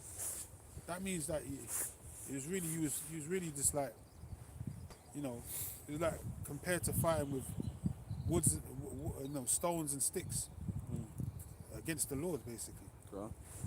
It was really futile, your efforts, basically. It it was basically this ignorance and pride that made you think you were somebody, you know. Isaiah 66:15. For behold, the Lord will come with fire and with his chariots like a whirlwind, to render his anger with fury and his rebuke with flames of fire. For by fire and by his sword will the Lord plead with all flesh, and the slain of the Lord shall be many. Yeah, and in the bottom, the last verse of the book of Psalms 9, the Lord said He's going to show you to be nothing but men. So it means like you devils are just, you're low, man. You're low on the totem pole of power, man. He's going to show you to be nothing but men. But He's going to show you that by destroying your habitation, bringing you low, and then, you know, destroying all the kings of the earth, dethroning them, and then putting your worst enemy above you, just like He did to us. He put our worst known enemy over us to persecute us and put us in captivity, and He's going to reverse that now, and now He's going to put your worst enemy over above you. And you never in your mind thought a Hispanic or Native American, you know, 12 prospective tribes or so-called African American Negro will be ruling over you, telling you to what to do, and you'll be their subjects, and they'll have power over you until you and have the say so to speak, over your life. You never in your mind could imagine that happening, but it's going to happen. That's like Esau's worst nightmare, having a nigga tell him what to do. Yeah, you see that even in the Some workplace. young YN telling Esau to, you know, burying bodies and all that. Esau could never imagine that. Like, that's like Esau's worst nightmare. And then taking his women at the same time.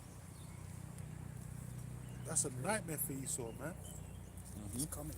Yeah, especially them nationalist type crackers, man, and the ICE agents and that. And he even got some sellout Jakes as well. They revealed one Puerto Rican guy, some big ass forehead, looked like an alien forehead, man. And he was an ICE agent. He actually went to a restaurant where Jake was cooking food, ate the food, and then he tried to arrest some of the, you know, the staff after the fact. He was some Puerto Rican cat, man. Tried to mask himself off, but then they took the mask off. I think he got arrested or whatever, trying to do some fuckery. So the feds actually arrested him.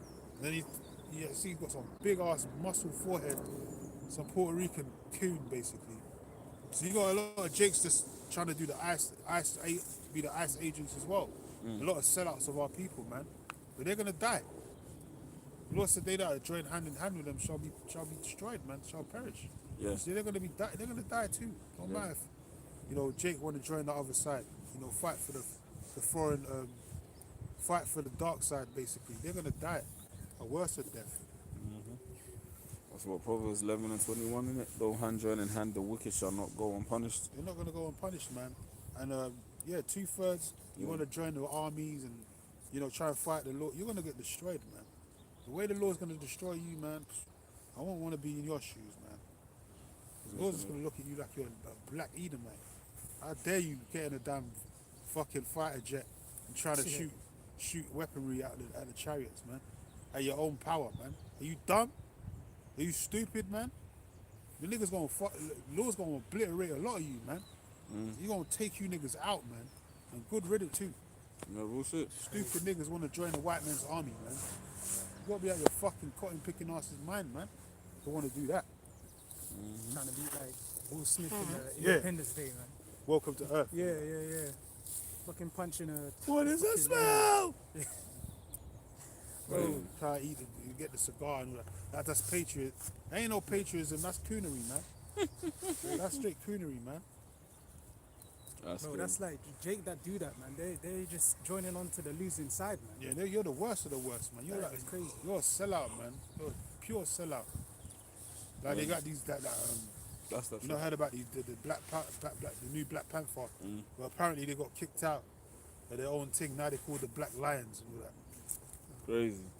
Brothers been calling them the tan Panthers because none of them niggas are dark skinned, man. They're all light skinned and shit, man. The head of that thing is like an Ephraimite, you know, so-called ex-blood gang member affiliate, you know, but he turned his life around or whatever. He said he joined the Black Panthers, but because of what happened with the videos that went viral, they got rid of him. He said, no, we're not about that. You ain't part of the new Black Panther Party. Basically get rid of the emblem and stuff like that. So he said, we're called the Black Lions now. Oh, is that Donny with the switcher on the shotgun? Yeah, the light skin. Crazy. Now they call the Black Lions. So yeah, because all that shit is corrupt, man. If it's not of Yahweh Bashem Shai, it shall be brought to naught, man. I had a switch on The law's not with it, it's not gonna enable it, man. You guys are trying to do your own carnal thing, man. You're moving like zealots and shit. The law's not with no zealots, man. What does Romans 13 say? You can't fight against the authorities, man. Yeah. Can't see the powers that are being ordained by Yahweh Bashem Shai. Yeah. The Lord's gonna destroy them, man. Let the Lord do the destroying. You're supposed to lift up no arms and try and do it ourselves. How you gonna fight Esau with his own weaponry as well? It don't make no sense, man. It's like coming to a gunfight with a knife, man. You can't do that, man. You're gonna lose. You're just gonna cause people to get slaughtered because you want to look like the top guy. You know, all that's BS, man. That's why it says not to be carnal, man. A carnal mind is enmity. The Lord don't deal with the carnal. He deals with the spiritual and the humble. Go ahead. This is Job chapter 20 and verse 15. He hath swallowed down riches, and he shall vomit them up again. Yeah, he swallowed down riches, these white devils, man. These Edomite devils, the Rothschilds, all these damn different families, man. 13 bloodlines, whatever you want to call them. They're swallowing down riches, man, but they're going to vomit all that shit up. All that gold bullion, all that they got stored, wherever votes they're at, they're going to give it all back. They're going to give it to us in the kingdom anyway. They ain't going to have a choice but to give it to us. Go ahead. Because you were making me think earlier as well, because you were speaking about how, like, when Esau came to the Americas, basically the Americas had wealth, man. It had gold, it had all these different resources. Yeah. But Esau went there, pillaged it, conquered, bloodshed, and he still hoards all of that wealth, man. That's why, that they have that term like old money. Yeah. He's still living off of the benefits of all of that he stole, man. And then they can never have enough. They still want more. They own all the world's wealth, all that shit. There's still not enough. Now they want to stick chips in people, man. Because they, what's left to obtain when you have everything else is just pure power. So that's why they want to be gods on the earth, but they'll never be that, man. Because you gave up that blessing for a pot of pottage, man. You gave it up, man. No one forced you to. But you were so hungry and fucking desperate for food that you gave up your birthright for fucking pottage, a plate of food. That's crazy. So Jacob supplanted your dumb ass, and he got the blessing, which the blessing was for us anyway. Because the Lord said out of the womb of Rebecca, 2 nations was in our womb shall be separated, one shall serve the greater shall serve the older shall serve the younger. And who came out first? You came out second, Jacob, man. So you're the elder. Even though you came out of so-called colored people, but you're the elder. So it says the elder shall serve the younger, man. We're the younger.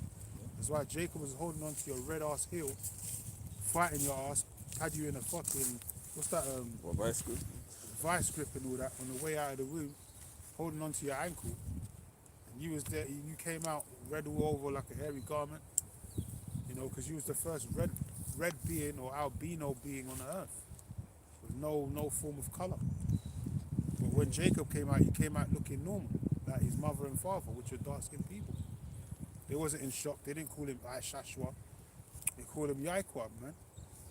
And they called you Esau because you look pale and you look like a baby in a dead state, basically. Because when you see someone that's pale and all that, you think they're in a dead state, like they're lifeless. That's how you looked when you came out of the womb. Because you had no color, no pigment. You look like you came out looking like the curse of your forefather Cain. Because that's what happened to him in the garden, man. He got stripped of his pigment, man. But you naturally look like that. You naturally come out of the womb looking like a lifeless force, man. Like a bunch of vampires. And that's the curse that the Lord put on you, man. Because you're the seed of the wicked. And now the seed of the wicked is getting ready to be annihilated. That's right. That's right, man. That's right, Jake. Whereas Jake had that ankle lock, man. Yeah, he had that Kurt Angle. He had that Kurt Angle, that Ric Flair. Figure four. The figure. That's what I was thinking about. He had the figure 4 on your leg, That sharpshooter. coming out of the womb, man. Crazy. Or the Bret Hart one. They all used to do the leg ones and that. Bret Hart, Ric Flair, turn around and then drop. Holding your shit. crazy. Smackdown. twisting your shit, bro. Yeah, man, it was wrestling in the womb, man. Because we was always enemies, man. It was never meant to get along. So you can only imagine they was actually punching each other, doing some ground poundings and, you know, wrestling, proper like MMA in the room of Rebecca. Rebecca was like, what's going on? Man, they're just tugging it out in my womb, man. I need to go see someone, man. What's going on? Man, they're trying to kill each other in my womb. Ain't nothing changed, man. Yeah, so we're always going to be enemies, man. That's why no matter what, Esau's always going to have hatred for us, man. It's not a thing of because of color or whatever. It's about the seed, man. Yeah, man. It's really just about the seed. Because we could have all looked the same color, whatever. It's the seed, man, that makes us the enemies. Yeah. It's not about the color, man. It just so happens that we have color and they don't. But even if they did have color, the seeds will always be contrary. Because the Lord intended it to be like that. Got a bit more. It says, Yahweh Ba'ashmi Hawashai shall cast them out of his belly. He shall suck the poison of asps. The viper's tongue shall slay him. He shall not see the rivers, the floods, the brooks of honey and butter. That which he labored for shall he restore. Yeah, everything you stole, you're going to restore. You know? And you're going to restore unto us. Because that's our part of our birthright. It's the inheritance of the earth, and your inheritance as well. And shall not swallow it down. According to his substance shall the restitution be, and he shall not rejoice therein. Yeah, the restitution, the real reparations is us having, you know, power over you. That's right. Putting you into captivity, man, and having power over you and your resources. That's the real restitution, man. That's real reparations, man. Even I think Native Americans were saying that recently.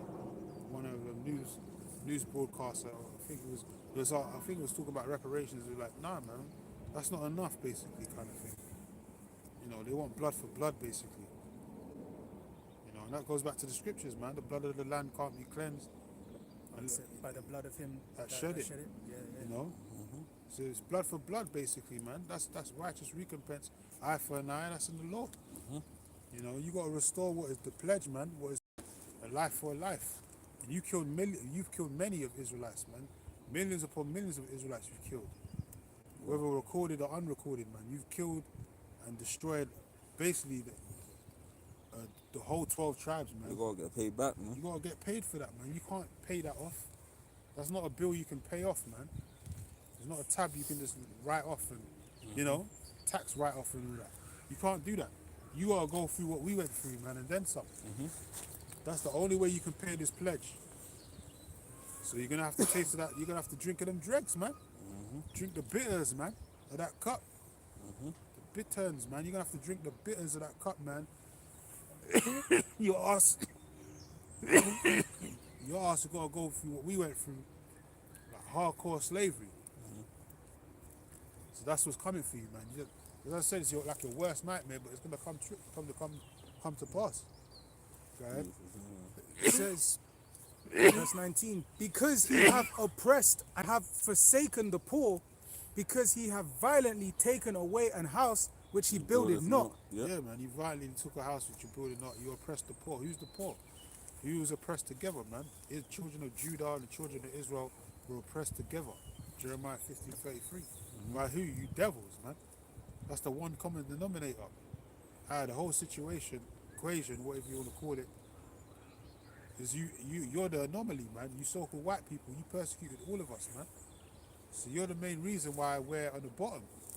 We're the poor, crying out to the Lord for justice, man.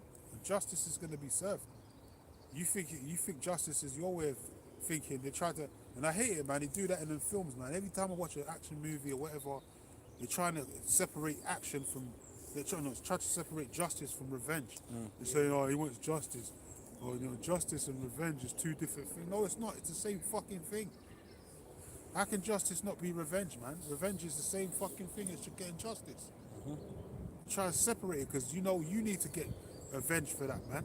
That's why you don't want to put that spirit out there of justice is revenge and justice is the same thing, because you already know that for what you devils have done, justice has to be served. For justice to be served, we have to revenge you for what you did to us. Because according to Zechariah 11:5, you devils hold yourself not guilty. But according to the scriptures, you're guilty as charged, man. Yep. You're accountable for all the crimes that you've committed. Even though you don't hold yourself accountable, you are accountable according to the Bible of all the crimes you've committed, man. It's already publicized biblically what you was going to do to us. Yep. So there's no way you can run from that. So revenge is justice. Justice is revenge, man. The fuck are you talking about, man? We always try to separate the shit like it's two different things. Well, you can't get revenge. That's not justice. The hell are you talking about, man? That's that fucking Jedi mind tricks Esau's trying to play on, man. That's called recompense. It means to pay back. Yeah, man. That's revenge. When the law comes, it says vengeance burneth in his heart. Is he not going to get vengeance? Is he not going to be getting justice when he returns? And the two devils that put him on the cross, that crucified him. Even the Lord's got vendettas, man. The year of the Lord's recompense, the year of his vengeance. That's what it talks about. That vengeance is revenge, man, which is justice. What are you talking about? So we are going to get justice, no matter what these devils try and say. Justice will be served, man. Yeah. Go ahead, Art. You have to go ahead.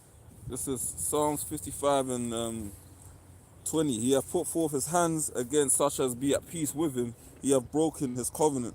Yeah, that's what you devils did. Natives, the indigenous tribes came with you open arms, took you in. What did you do, man? You brought disease warfare, biological, warfare, eugenics, military war enforcement, all kinds of devilry to the indigenous tribes and totally kicked them off their own land. How can you kick a man out of his own fucking land, man? Claim something that's not even yours. That's covetous as hell.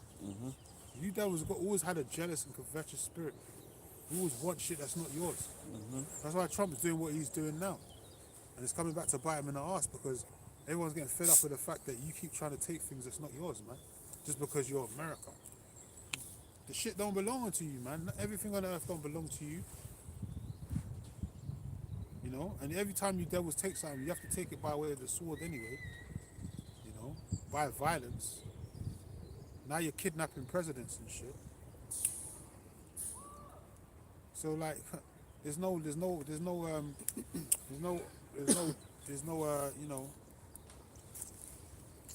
even think of the word. Basically, there's no end to his wickedness, isn't it?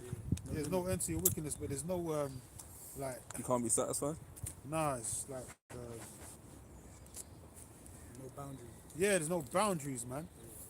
You just don't, you just think you can just do what the fuck you want. There's no boundaries, man. You can just, play, take everyone for a joke and, have your way with everyone just because you're big bad America. And that shit's gonna come back to bite you in the ass, man. And we can see it happen. Those nukes will be shot, man. No matter what is done.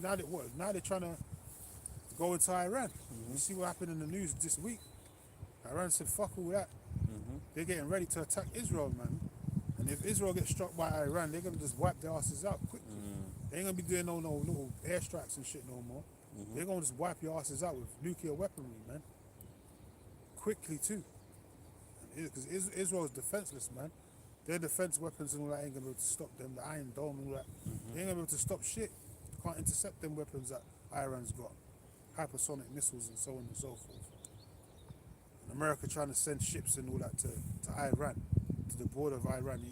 You're asking for it. But that's the spirit of Joel, the 3rd chapter, man. Gather the multitude of armies have been gathered for war. And the weak say that I'm strong. So, yeah, Trump's gonna end up doing something again. But this time, there's not going to be no going back. Once he does what he's got to do with Iran because of Israel, there's not going to be no going back, man. Because that's going to be the Third World War right there. There ain't going to be no negotiation talks after that. Like Apostle Tahar was saying, he thinks, like, speaking as a man, something's going to happen basically where maybe, because even I've seen it in movies recently anyway, like they'll send like a pocket nuke to destroy a certain part of America, like New York or Chicago. They always mention Chicago for some reason. Getting nuked. Yeah, House of Dynamite. It always mentioned Chicago getting somewhere where Jake is populated at, densely populated. They're gonna nuke that bitch, and then they're gonna try and have talks and so on and so forth. Trump gonna try and come and do the conference talks and all that, but then, one way or another, Russia and China's not going to be hearing that no more. And that goes into Isaiah 13 and 17. It talks about gold and silver is not going to be. They're not going to, they're not going to. Appease in it, yeah. It's not going to be required, man. They're not going to be pleased with this gold and silver no more. They're just going to take your asses out with an iron weapon, which is that sword, man, that glittering sword. So there's going to be, it might happen where they might attack a certain part of America with a nuke, and then they're thinking that, yeah, they can still talk and get back to, the good old days and negotiations. But then the other nations are going to be like, you know what, fuck it, just send the whole fleet. Fuck, this pocket nuke ain't enough, man. Send everything, man. And then that's when send more arrows. And that's when it's going to be doomsday for America. And that's only going to happen after the initiation or the mandating of the CHIP, which is right before our eyes, man. You can see it right now, how they're touting the mark of the beast system. There was even some Chinese type of supercomputer technology similar to Planetaire or whatever, and they say that you can do palm payments and stuff. That's like the Chinese version of their mark of the beast. I don't know what it's called. It's called Center something like that. Some woman was talking, Japanese woman was talking about it the other day in China. So they got their version of the mark of the beast system they're going to push out there for the Moabites and that. But America's got theirs too, and so is Great Britain. They've got the Brit card or whatever, the digital IDs. So as soon as the mark of the beast is made mandatory, man, all bets is off. Sayonara, man, to America, man. You can literally count the days down. What they did, last week or the other day, the doomsday clock. They took it down another 5 seconds. Now they're saying it's 85 seconds left on the clock till doomsday. So Esau knows, man, that this kingdom's a ticking time bomb, man. They know that they have but a short time. So now they need to speed up their new world order. So the quicker, that's why we need to be, even though it's evil times, we need to be like hastening and be in the spirit of yes, like do it, do this thing, let the Lord prevail. Because the quicker Esau enacts this mandatory chipping and his so-called new world order, the quicker the missiles will come, man. And then we're out of here. That's right. There's nothing else after. After that is the kingdom, man. No more pain, no more sorrows, man. No more slavery. These devils are not going to have power over us no more. So the quicker they do this thing, the quicker we'll be out of here, man. So we're supposed to be like happy to, privileged basically even, to see this place go down. Yeah. Shouldn't be in the spirit of being wary and scared and shit like that. You should be happy, man. Rejoice. The Lord said rejoice. Lift up your heads, man. We're supposed to be in that spirit of rejoicing. Now we're here, coming to the kingdom, man. This is what the apostles, everyone was always talking and dreaming about, man. When's the Lord going to restore the kingdom? Now. The Lord's going to restore the kingdom now. Yeah, man.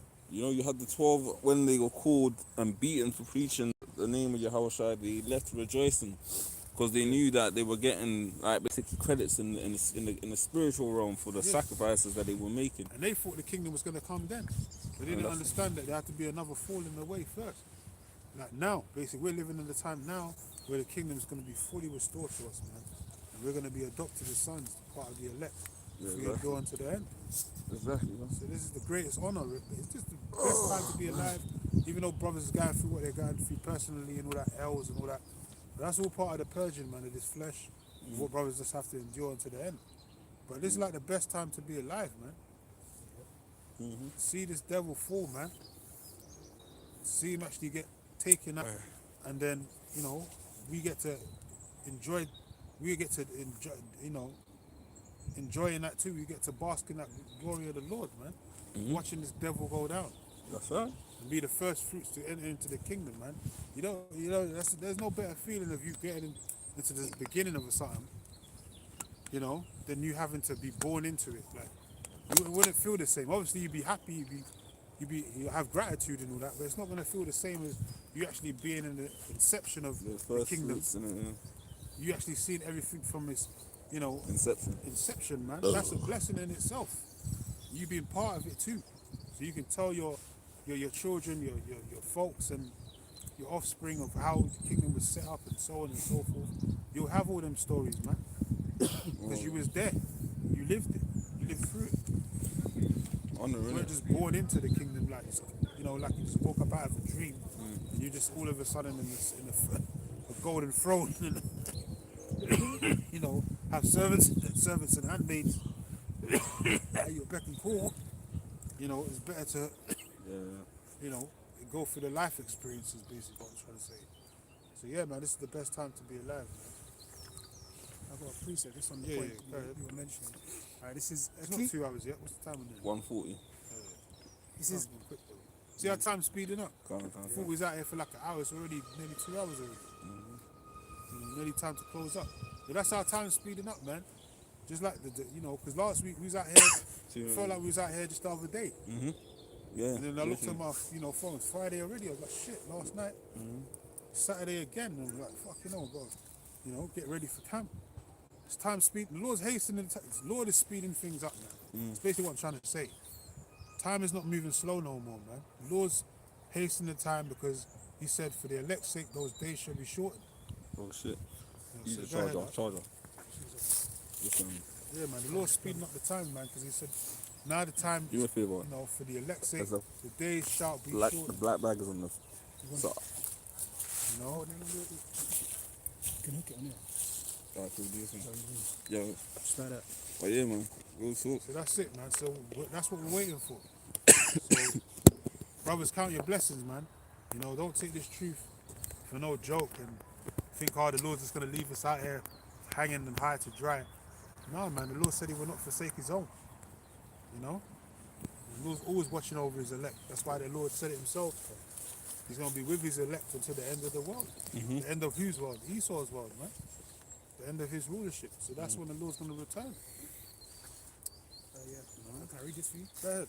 This is Ecclesiasticus 25 and 7. There be 9 things which I have judged in mine heart to be happy, and the 10th I will utter with my tongue. A man that have joy of his children, Yep. and he that liveth to see the fall of his enemy. The man that have joy of his children, which you're going to have flocks of those. We read about that earlier. To the point where we're not going to, it's going to be on the count. You can't count the amount of seed you're going to be having. It's going to be in the thousands, even into the millions. It's going to be coming out of your loins, man. From your sons and their sons and sons' sons. And, even out of your loins, you're going to have more. You've got 1,000 women. How many babies you're going to have? That's crazy. So, but then it says, him that have joy of his children, and him that liveth to see the fall of his enemy, man. So what better time to be alive, man? We get to see this devil, you get to see the serpent being impaled, man. With his own sword. This devil's going to fall upon his own sword, man, which is those nukes. Because he thought he made those nukes to scare off the other nations, not knowing that those nukes was made for you to destroy your own fucking kingdom, man. The Lord made you, gave you that inspiration in your head, made you think you were super smart, because you knew how to split an atom, create a hydrogen bomb, and then Fat Boy and Little Man and all that. And then you went from atomic to nuclear. So now you're just on some world destroyers, WMDs that can destroy the whole earth, if anything, if you really wanted to with those nukes. But the Lord doesn't want it to be so.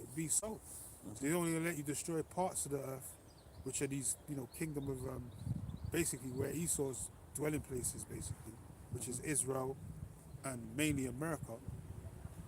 But He made you to create a sword to impale yourself in your own sword, man. You're going to fall upon your own sword, your own gin, your own snare.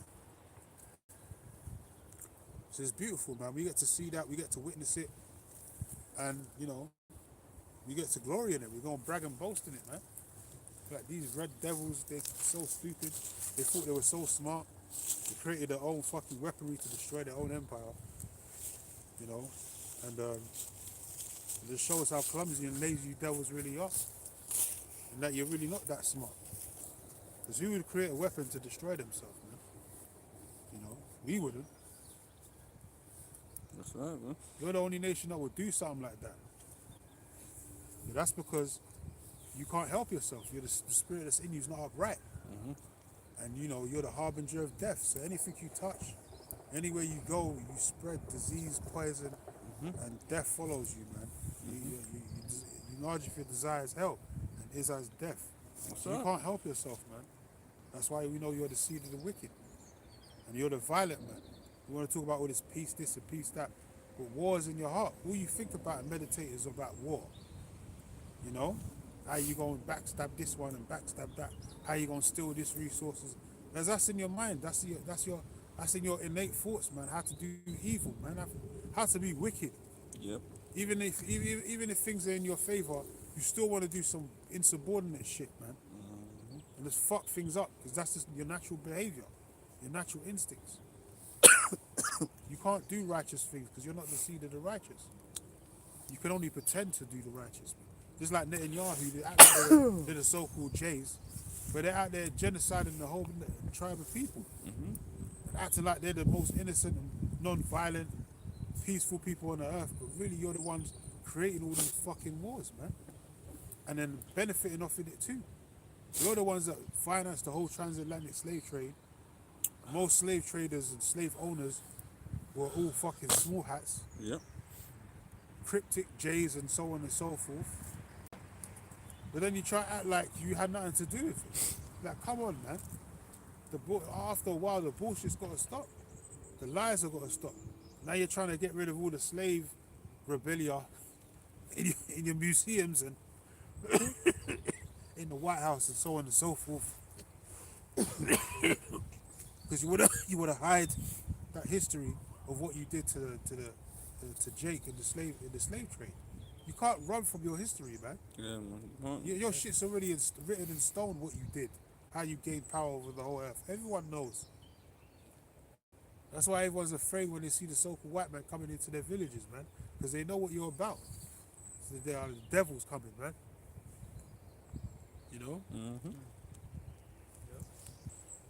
Real talk, man. Yeah, man. That's why everyone's gonna rejoice also when Isaiah 14 speaks about like the fact that even the trees are gonna rejoice when they see Esau Eden brought down, because nature itself is going to finally be at peace, knowing that the wicked man, the devil Esau Eden, has been taken out of rulership. Because with you in power, nothing can thrive, man. Nope. You got Esau with his like harp, his weather modifications. DWs. Yeah, you know, polluting the soil and everything, man. This, you know, the scripture speaks about how the Lord's going to destroy them that destroy the earth, man. So the earth is just under oppression, man. Even with the DWs, man, with that Maduro situation, they said that those soldiers or people that was fighting against trying to protect Maduro, that they killed those Cubans and that. When they brought them back to the Americas, they brought them back in shoeboxes, man. Because they basically, it was all melted and deteriorated because all them sonic weapons that they was using on their asses, man. They just came back as basically in a vegetable state or like sludge. They brought them back in shoeboxes, bro. Because they basically just melted their asses, man, into nothing. So that's the devil for you, man. And they had them that type of weaponry going back to the fucking 50s and shit. They've been using that laser technology, sonic weaponry and that on Jake, man. You know, these devils are, you know, they're sick, man. They're sycophants. They really think they're the ones, but the Lord's gonna show them anyway. You ain't shit. And the Lord's got much more powerful sonic and, you know, type weaponry, laser type technology you can't even deal with, man.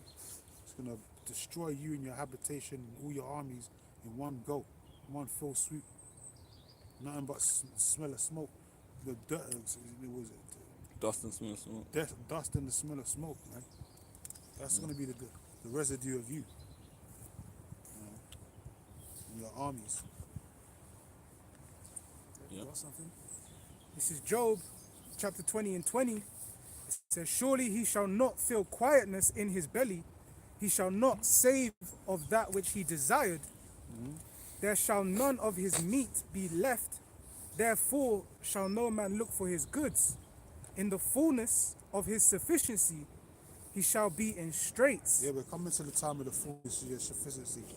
You're gonna be in straits, man. Like everything's not gonna go according to plan. You know, things are going to start getting there's going to be like little spanners in the works. And the ultimate spanner in the work is when Yahweh Shai comes, because that's when your new world order is just totally not going to, see the fruit light of day. You're going to get it to accomplish certain, elements. a greater part of it, a great part of the new world order. You're going to get to so-called mandate. You're going to so-called mandate the chipping of the sea hip for the most part, trying to chip everyone on the face of the earth. But you're not going to be able to, it's not going to be no long-term duration. And after a little while, basically, it could be months, and then all of a sudden, all hell's going to break loose, the Third World War, and then that's it. It's the end of your fucking system, man. End of this beast system. Go ahead. It says, in the fullness of his sufficiency, he shall be in straits. Yeah. Every hand of the wicked shall come upon him. Yeah, and you can see that type of behavior going on now. How you're going to be in straits, because you're thinking you can just do what you want, do the bully tactics and break all type of international law, and nothing will be happening. But now your own allies, where you're starting to have to threaten tariffs and all these sanctions and shit against your own allies, because not everyone's, agreeing with what you're doing. You thought everyone would agree with what you're doing, but it's come to find out that everyone's not agreeing, especially these NATO's counterparts. They're not agreeing with what you're doing, man. So now they want to step away from the dollar. And every hand of the wicked, talking about the average citizens, Jake basically, want your head on the stick. Because everyone's coming to find out you so-called white people are the devil that the Bible speaks of, man. We weren't just making the shit up. You actually are the devil that the Bible speaks of, man. And it's in your actions, man.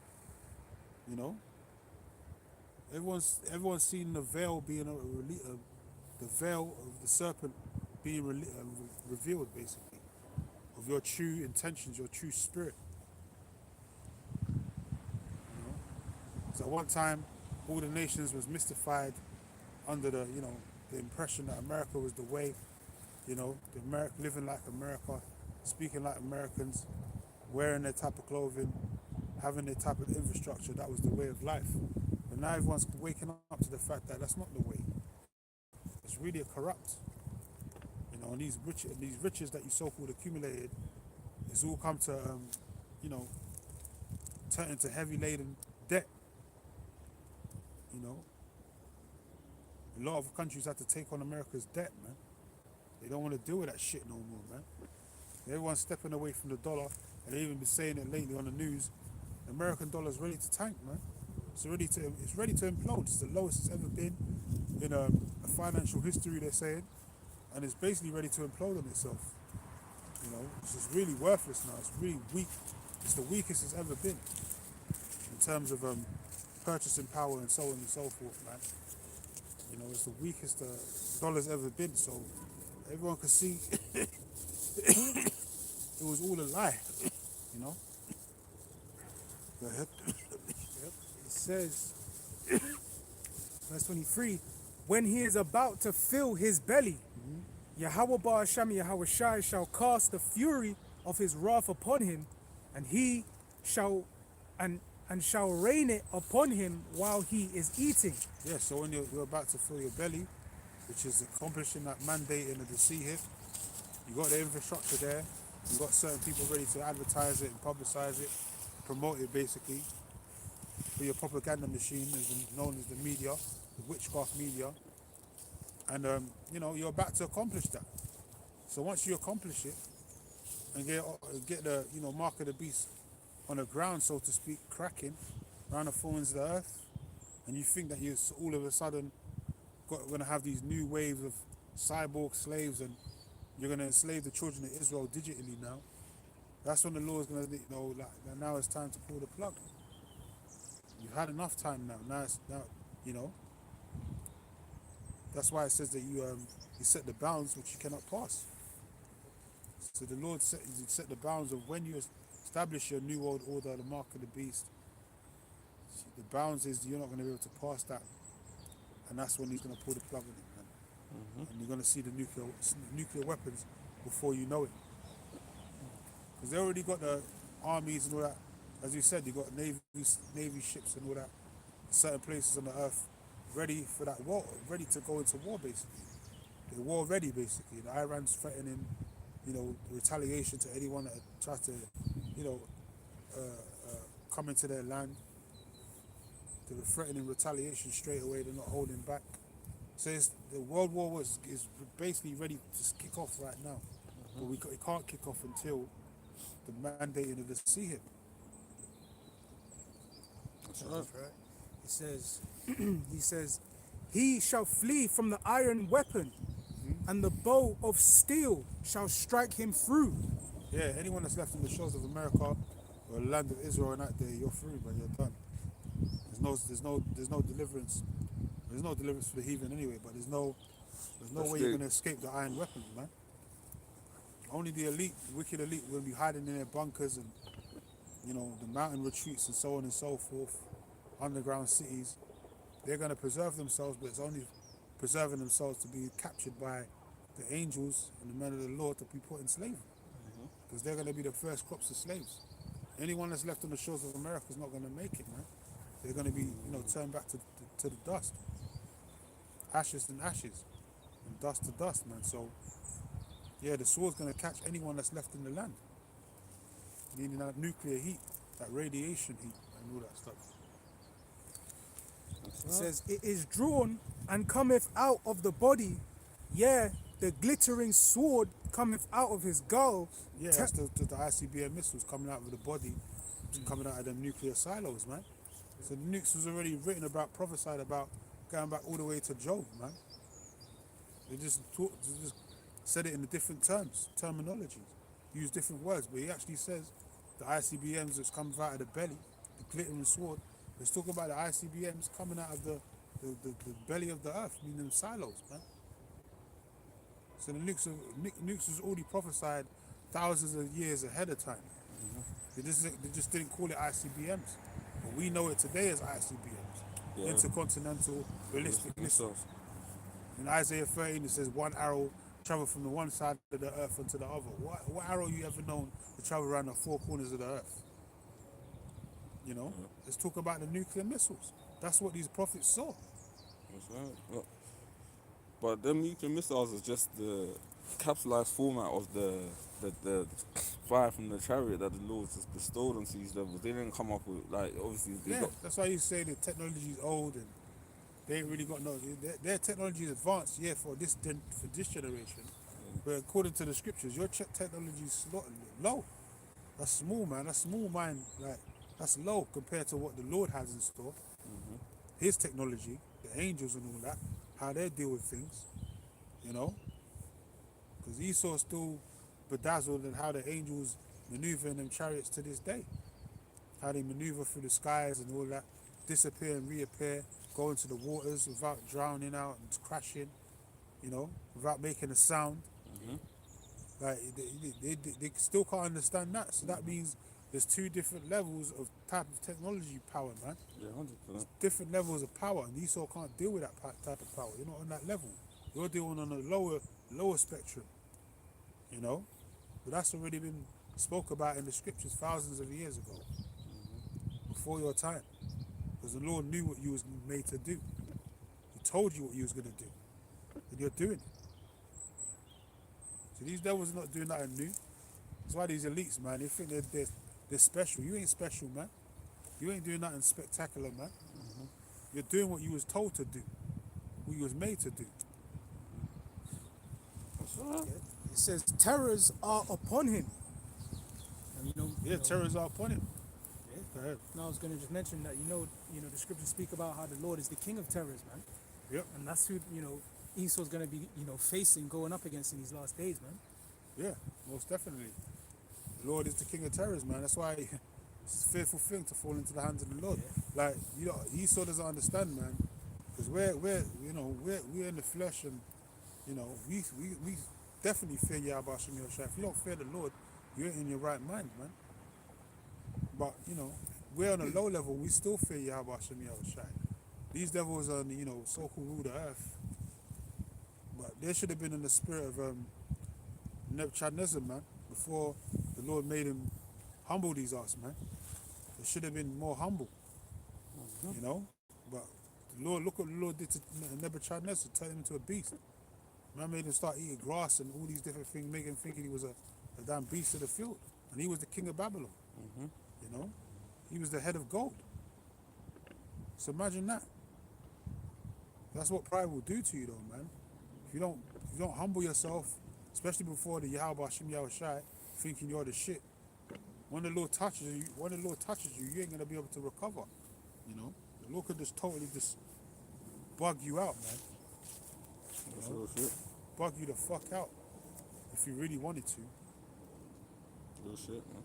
Imagine the Lord could have Trump acting like a damn wildebeest, eating cat food and all that shit on all fours, talking about meow and all that. Yeah. You can actually do that to him. You actually wreck his mind if you wanted to. Yeah, you could just translate him back to his natural form, You know what his I'm natural saying? final Make him form. think he's a dog on all fours and all that. Make him act wild and shit.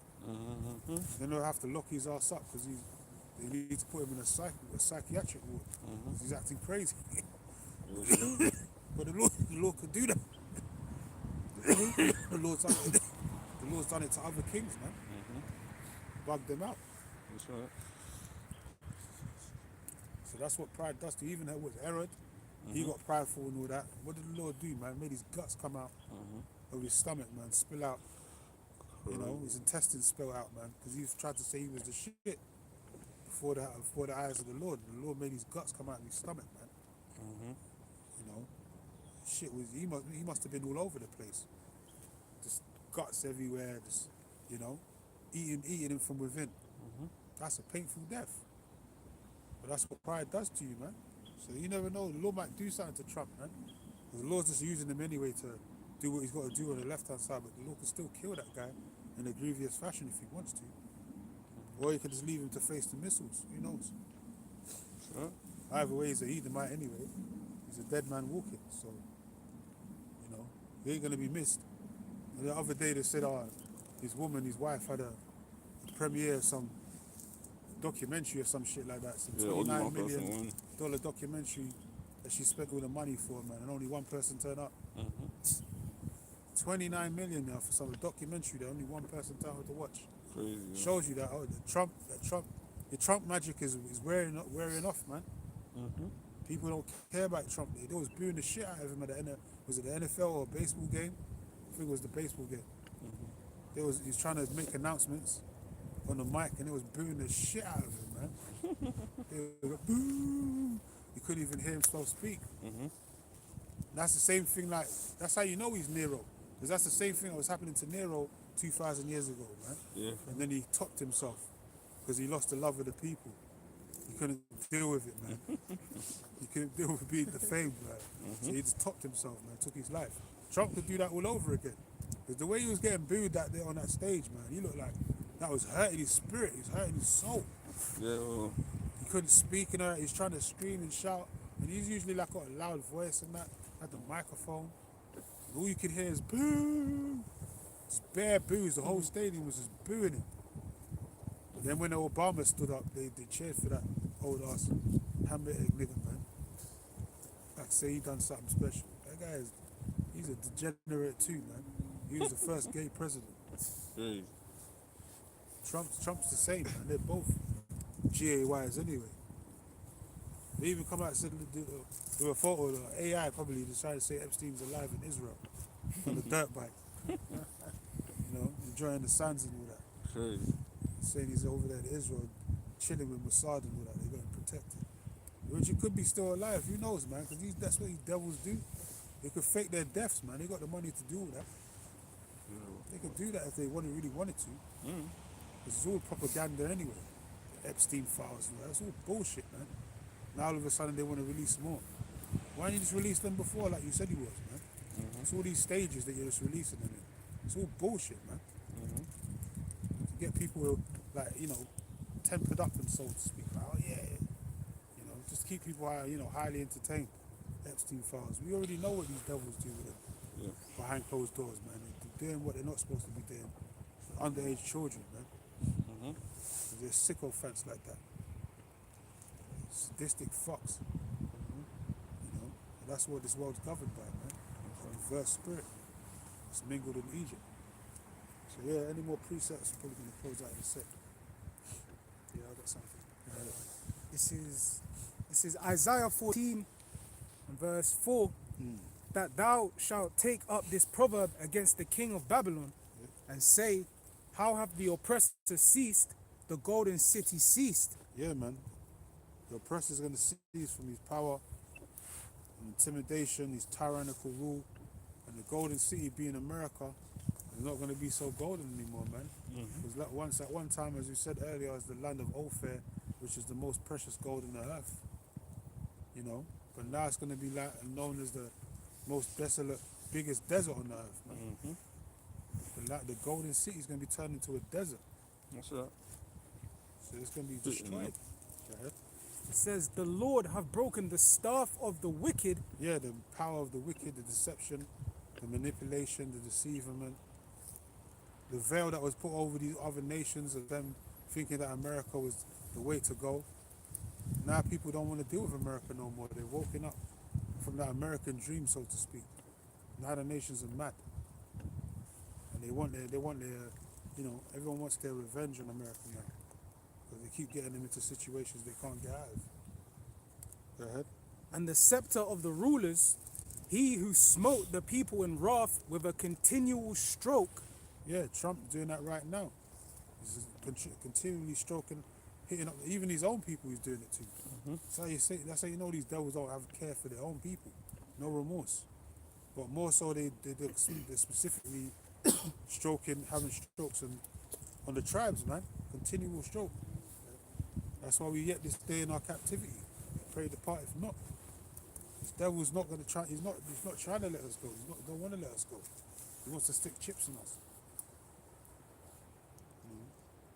It says, So the Lord's gonna have to force the hand. Go ahead. It says, he that ruled the nations in anger is persecuted and none hindereth. Yeah, so when it's their turn to go through it now, when it's their turn to drink the dregs of the cup, no one's going to come to their aid. Everyone's just going to remember what this devil did to them. The Arabs, they're going to remember the Chinese, Japanese. All these nations are going to remember what Esau done to them in history. So no one's going to come to their aid. Especially us, as the 12 tribes that are in our right minds. The elect, we're definitely going to come to the aid of the devil. Don't listen to fucking them two Christian magpie demons, Deacon Akar and Deacon Assad, man, with their Catholic doctrine and all that shit. Or dogma, yeah. You know, talking about the Edomites are going to be saved. Them two niggas are going to get wiped out with the Edomites, man. They definitely not going to make it to the chariots, man. I can bet, I'm not going to say bet my life on it, but I know for a fact those two niggas are not going to make it into the chariots, man. All bets is off for those niggas. They can't even repent. Them two niggas are too far gone. They're demons, man. They switched up the whole doctrine. They denounced the name of the Lord. You know? They're just fully immersed in Satan's BS, man. They got their heads stuck up the white man's ass because they took that sellout money. They're a bunch of sellouts. They're going to have to die before they see the kingdom. They're going to die grievous deaths. Them and their followers, man. Deacon Akar and Assad, fuck them niggas, man. Them two are not brothers, man. They're not affiliates, brothers of this Israelite thing. They're enemies of the cross, man. They're enemies of Yahweh Shai. The Lord's going to destroy them two magpie niggas. And anyone that's got the same type of spirit like them two, man. Because the sellout, they're worse than comfy, man. They just totally changed this whole strip. They're not even pushing like the Hebrew Israelite thing no more. Like this is like total Christianity type shit, man. Vomit. Yeah, it's bare vomit, man. It's just bare dogma, man. Bare prosperity doctrine type. It's just total Catholicism, man. That money that they get, I don't know what kind of money they sold out for, but fucking hell, man. To change up the whole doctrine, you know? On some suit and tie type shit. TCM Ministries, what the fuck, man? Just a minute ago, you was Genesis Israelites. Now you're TCM Ministries. What? Edomites can be saved. Come on, man. The Lord's gonna kill those niggas, man. You guys are taking a piss. Ain't no salvation for you. And that starts from your leader, man, Elazar, because he started getting off. So you can only imagine why that spirit has trickled down onto you, the degenerates, man. Because it started from him, because he wasn't right in the spirit. But even he got to the point where he's cursing the answers out, because he said you guys was never right.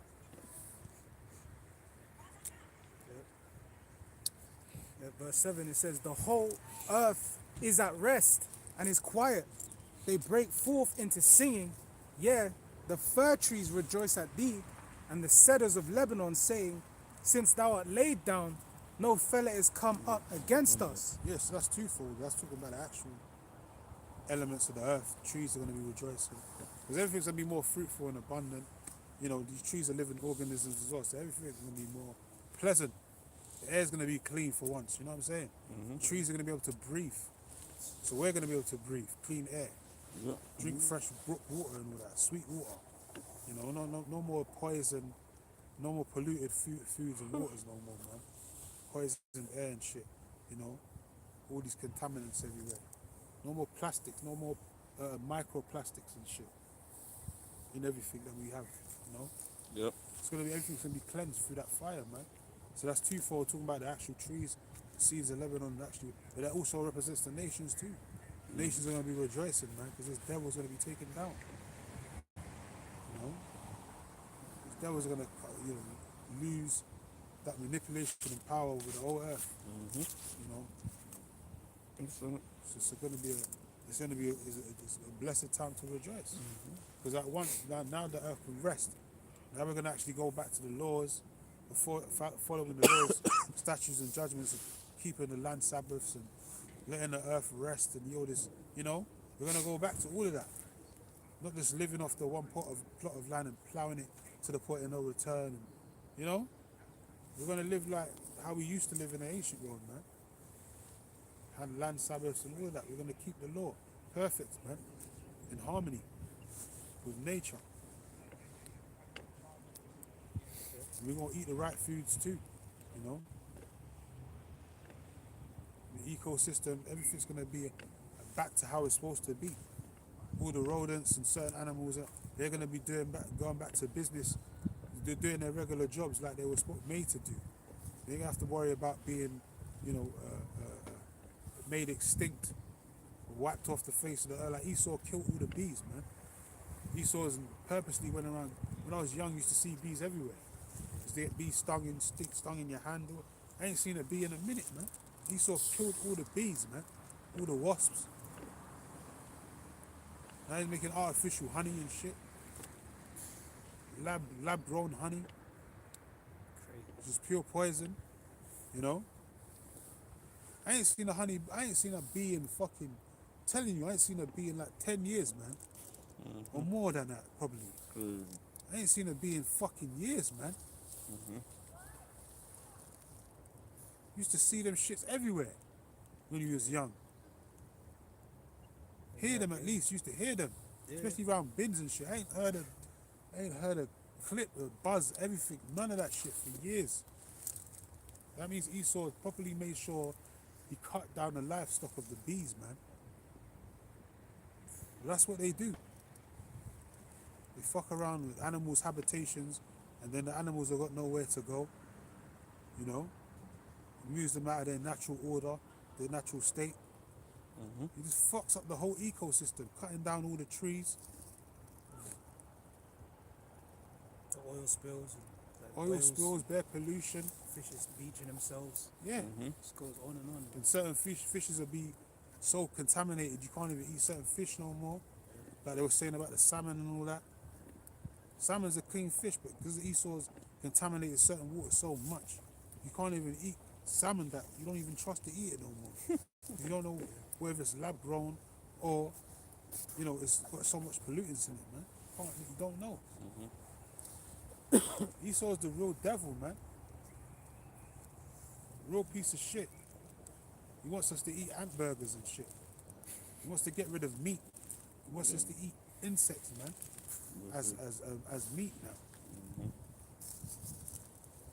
Crazy, man. Crazy. It says, hell from beneath is moved for thee to meet thee at thy coming. It stirreth up the dead for thee. Even all the chief ones of the earth they have raised up from their thrones, all the kings of the nations. All they that speak and say unto thee, art thou also become weak as we? Yeah. So everyone's going to be in shock. It's like one time in history, everyone was in awe of America. They looked up to America. Everyone's fantasizing about being like America, living like Americans, speaking like Americans, following the infrastructure. And now you're going to be brought low to the point where they're going to be like, wow, is that what happened to you? You was the king of the hill. Now you're down here with us. That's what pride will get you, though. You know, go ahead up. It says, art thou become like unto us? Thy pomp is brought down to the grave, and the noise of thy vials, the worm is spread under thee, and the worms cover thee. Yeah, corrosion, man. And you're going to be brought to a low, very low estate. You're going to go back to the basis of being the basis of men, and looking like the basis of men too. You know, because you're the original Neanderthals and cave monkeys of the earth. Verse 12, how art thou fallen from heaven, O Lucifer, son of the morning? Yeah, and that's talking about the elite. As we talked about in Job 18, the counsel of the light of the wicked shall be put out. You know, its light shall be made dim, you know, because they're known as the Luciferians, which means light, holders of the light, you know, which Illuminati, they get the word lighting ones, Illuminati, which means enlightened, holders of the light, and Luciferian means light bearer. It's like you. So those wicked elite are going to be brought down low, mentally, physically, you know, spiritually. They're going to be brought down low, man. The wisdom that they once had, they're going to lose all that. The Lord's going to take all that shit away from them, man. They ain't going to have that wisdom no more, because they abused their power, man. They abused the power. The so-called holders of the light bearers. The light represents wisdom, knowledge, and understanding. And in Ezekiel 28 tells you they abused that wisdom that the Lord gave them for wickedness. So they're going to lose it, man. You know? There ain't going to be no more wise men and tea men and all that in the kingdom of heaven. All that shit's going to stop there. But those wicked elites, they're going to be the first crops of slaves, as we've been saying. They're going to be the first slaves, just like we were slaves in Egypt, ancient Egypt. They're going to be the first slaves in the kingdom of Israel, man. To be burying dead bodies and so on and so forth. Anything we tell them to do, they're going to have to do it. And we're going to have pleasure in making them do it too. Beating their asses down, man. That's right. It says, how art thou cut down to the ground, which didst weaken the nations? Yeah, they weaken the nation through their treachery and ill-gotten ways and dealings. They weaken the nations, especially with that petrodollar and that capitalism and that increased debt, that heavy laden thick clay. That's how they made all the nations weak, you know, basically, through that debt. Debt that they owe to them. You know, all these different loans and so on and so forth, they made them take out these private banks. Go ahead. For thou hast said in thine heart, I will ascend into heaven, I will exalt my throne above the stars of the Most High. And that's what they thought, man. And how did they do that? With the satellites and, you know, space race and all that. Little shuttle ships or whatever they tried to send up there. They're trying to get up into the third heaven, man. The fourth dimension, but they can't. You know, even with their, what's that thing called, the pool thing? The sun. Yeah, the CERN pool.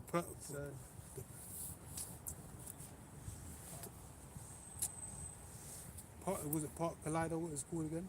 It's a particle collider. Particle Collider, that's it. It's just on my tongue, I couldn't say the word out. Particle Collider with the CERN project and all that.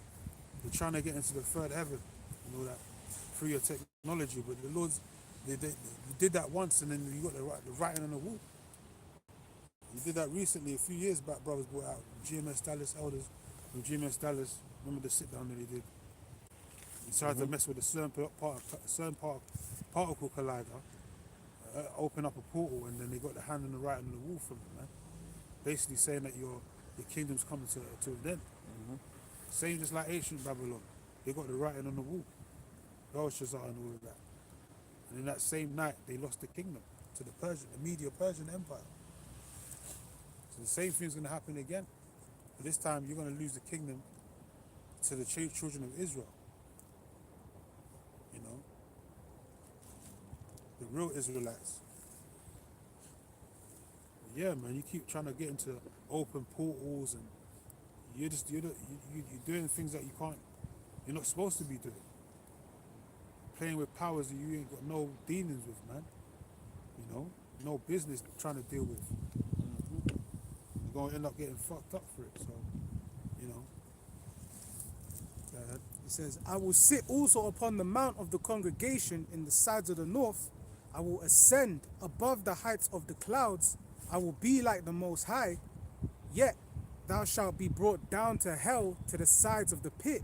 You want to be like the Most High, but the Lord's going to remind you that you're nothing but a mere mortal. Your arms are too short to box with God. That's what he's going to remind you. He's going to bring you down low, very low, to the point of no return, to the point where your history is not even going to be remembered. Everyone in the kingdom is going to be thinking, who are these red people, man? It's so insignificant, man. And we're going to have to tell them, look, these people actually ruled over us. You know, might have to show them a pictogram or something like that, showing them how they ruled over us in the ancient times. Use the reality stone. Yeah, reality stone, some virtual reality type shit.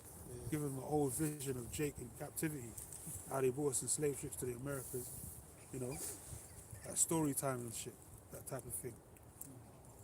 And they're gonna be a jaw drop. They're gonna be like, thinking, what? These people ruled over us? Like they showed you that in what was that movie? I think it was the recent Planet of the... No, it was the old one actually. Charleston Heston, the first one, because his thing was, what was the doctor's name again? Not Doctor. I don't remember. Basically, it was the orangutan with the orange suit. The one that they arrested and said, and he told him to read the scrolls and all that. I remember that. I can't remember, his name begins with a C, I can't remember that. But basically, he was like, because he knew what happened after the nukes, or before the nukes hit. He knew what happened, how America was destroyed, and how Esau used to rule over us. Because in the Forbidden Zone, they had the caves, and they had the old relics and books of us, but basically us, talking about the apes, because that's who it's supposed to symbolize, in cages and shit. Esau looking at us in the zoo. You know what I'm saying? They had pictures of old. So when Cornelius and that went to the caves and they found all that information, they found the truth basically of how they was made or whatever, what happened. So it was like looking at his books and like, oh look, these devils used to rule over us. Like they had us in cages. Look, you can see them in cages like monkeys hanging there, feeding us bananas, and they're outside in the zoo just looking at us in the cage. And like, look, they used to have us in cages. That's how it's going to be in the kingdom. It'll be like, look, these devils, they used to have us in fucking yokes of iron around our necks. You know, walking around, doing their bidding. They sold us on auctioning blocks and going to show our families and all that, our grandkids or whatever, telling them that these Edomites used to work, and they're going to be like in shock. And like, nah, I can't believe that. No, that's not true. Like, look, that's what these devils did to us, man. They're going to be shocked. But that's how low and insignificant the Lord's going to make these devils in the kingdom. Like your history, all that shit is just going to be it's going to pass away like a bad dream. You're not going to be you're going to be a nobody in the kingdom. You're just going to be known as a red slave.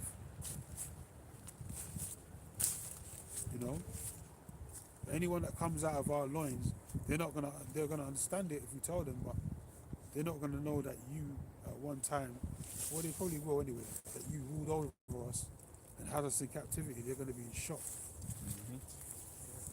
Because they're going to be looking at you in your low state thinking, this cave monkey, look at this beast-like man, and he used to rule over us. you know,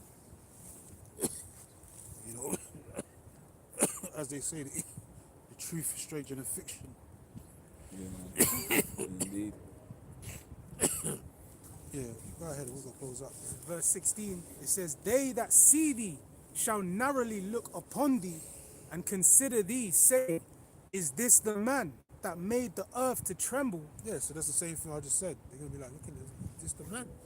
He made us to tremble, bro. He put us into captivity. This devil that walking around on all fours, grunting. This devil had power over us, and we're gods. They're gonna be like, they're gonna think we're talking shit. Like, it's unbelievable. They can't perceive that in their mind because of the state that we're gonna be in, a godly state. And then these devils looking in the state that they're in the basis of men. You know. Go ahead. Yeah. It says, is this the man that made the earth to tremble, that did shake kingdoms, that made the world as a wilderness, and destroyed the cities thereof, that opened not the house of his prisoners? Yes, so everyone's going to be in shock, even other nations. So our people they will know, and they will be in shock. Because I just read it. Well, he just read it, and I just said it. You know? So it's like, yeah, everyone's going to be like, wow, this man really did this. Fuck, you know. And now look at him. Can't even stand up straight. Yeah, arsed out. Yeah. Finished. Through. Yeah, through, man. You know? So any more on that? It says, all the kings of the nations, even all of them, lie in glory, everyone in his own house. But thou art cast out of thy grave like an abominable branch, and as the raiment of those that are slain, thrust through with a sword, that go down to the stones of the pit, as a carcass trodden under feet. Yeah, everyone is going to go back to their own habitation, have their own land, so to speak, and be made tributaries unto us. Everyone except the nation of Edom. Why? Because Edom is going to be made extinct after 1,000 years. After they serve their punishment, there's going to be no more use for them on the earth.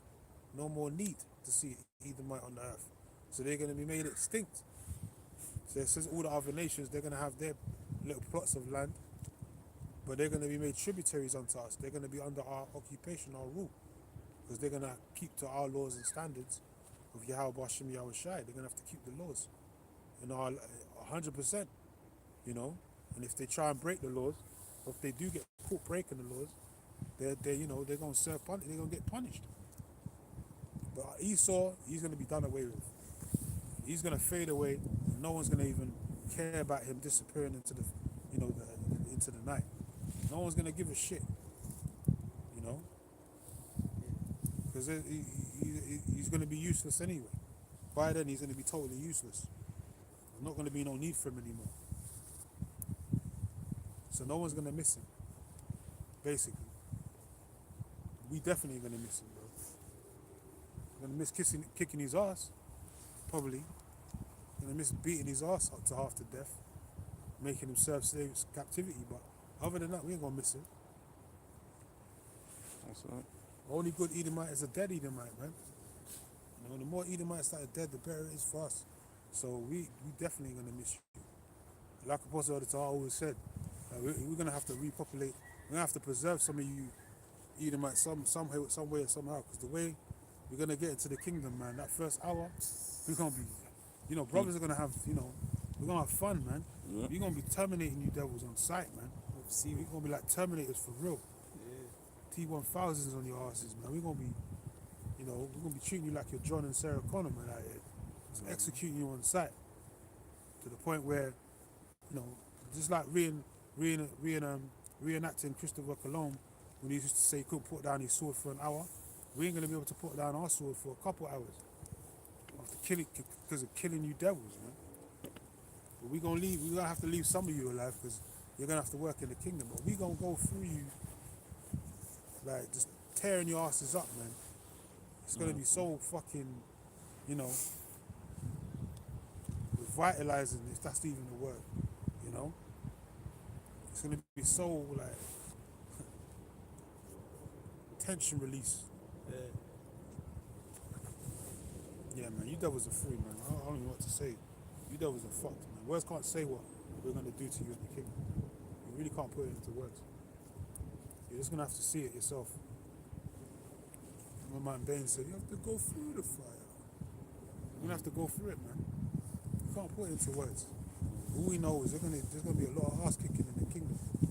You Edomites are the ones that are going to be getting a lot of the asses kicked. Yeah, that's right. For a fact. I wonder what Deacon the car and the Sar got to say about that. Clowns, man. Anyway, what's the time on there now? 2.5. We're going to close out, man. Hopefully, brothers is edified. We'll see you, brothers, next week. Abu Razak. Give all praises and glory to Yahweh, wa Hashem, Yahweh Shai, wa Hashem, Rakak Kodash. Shalom to the hopeful and sincere elect. Shalom. Was it the X in it? So, yeah.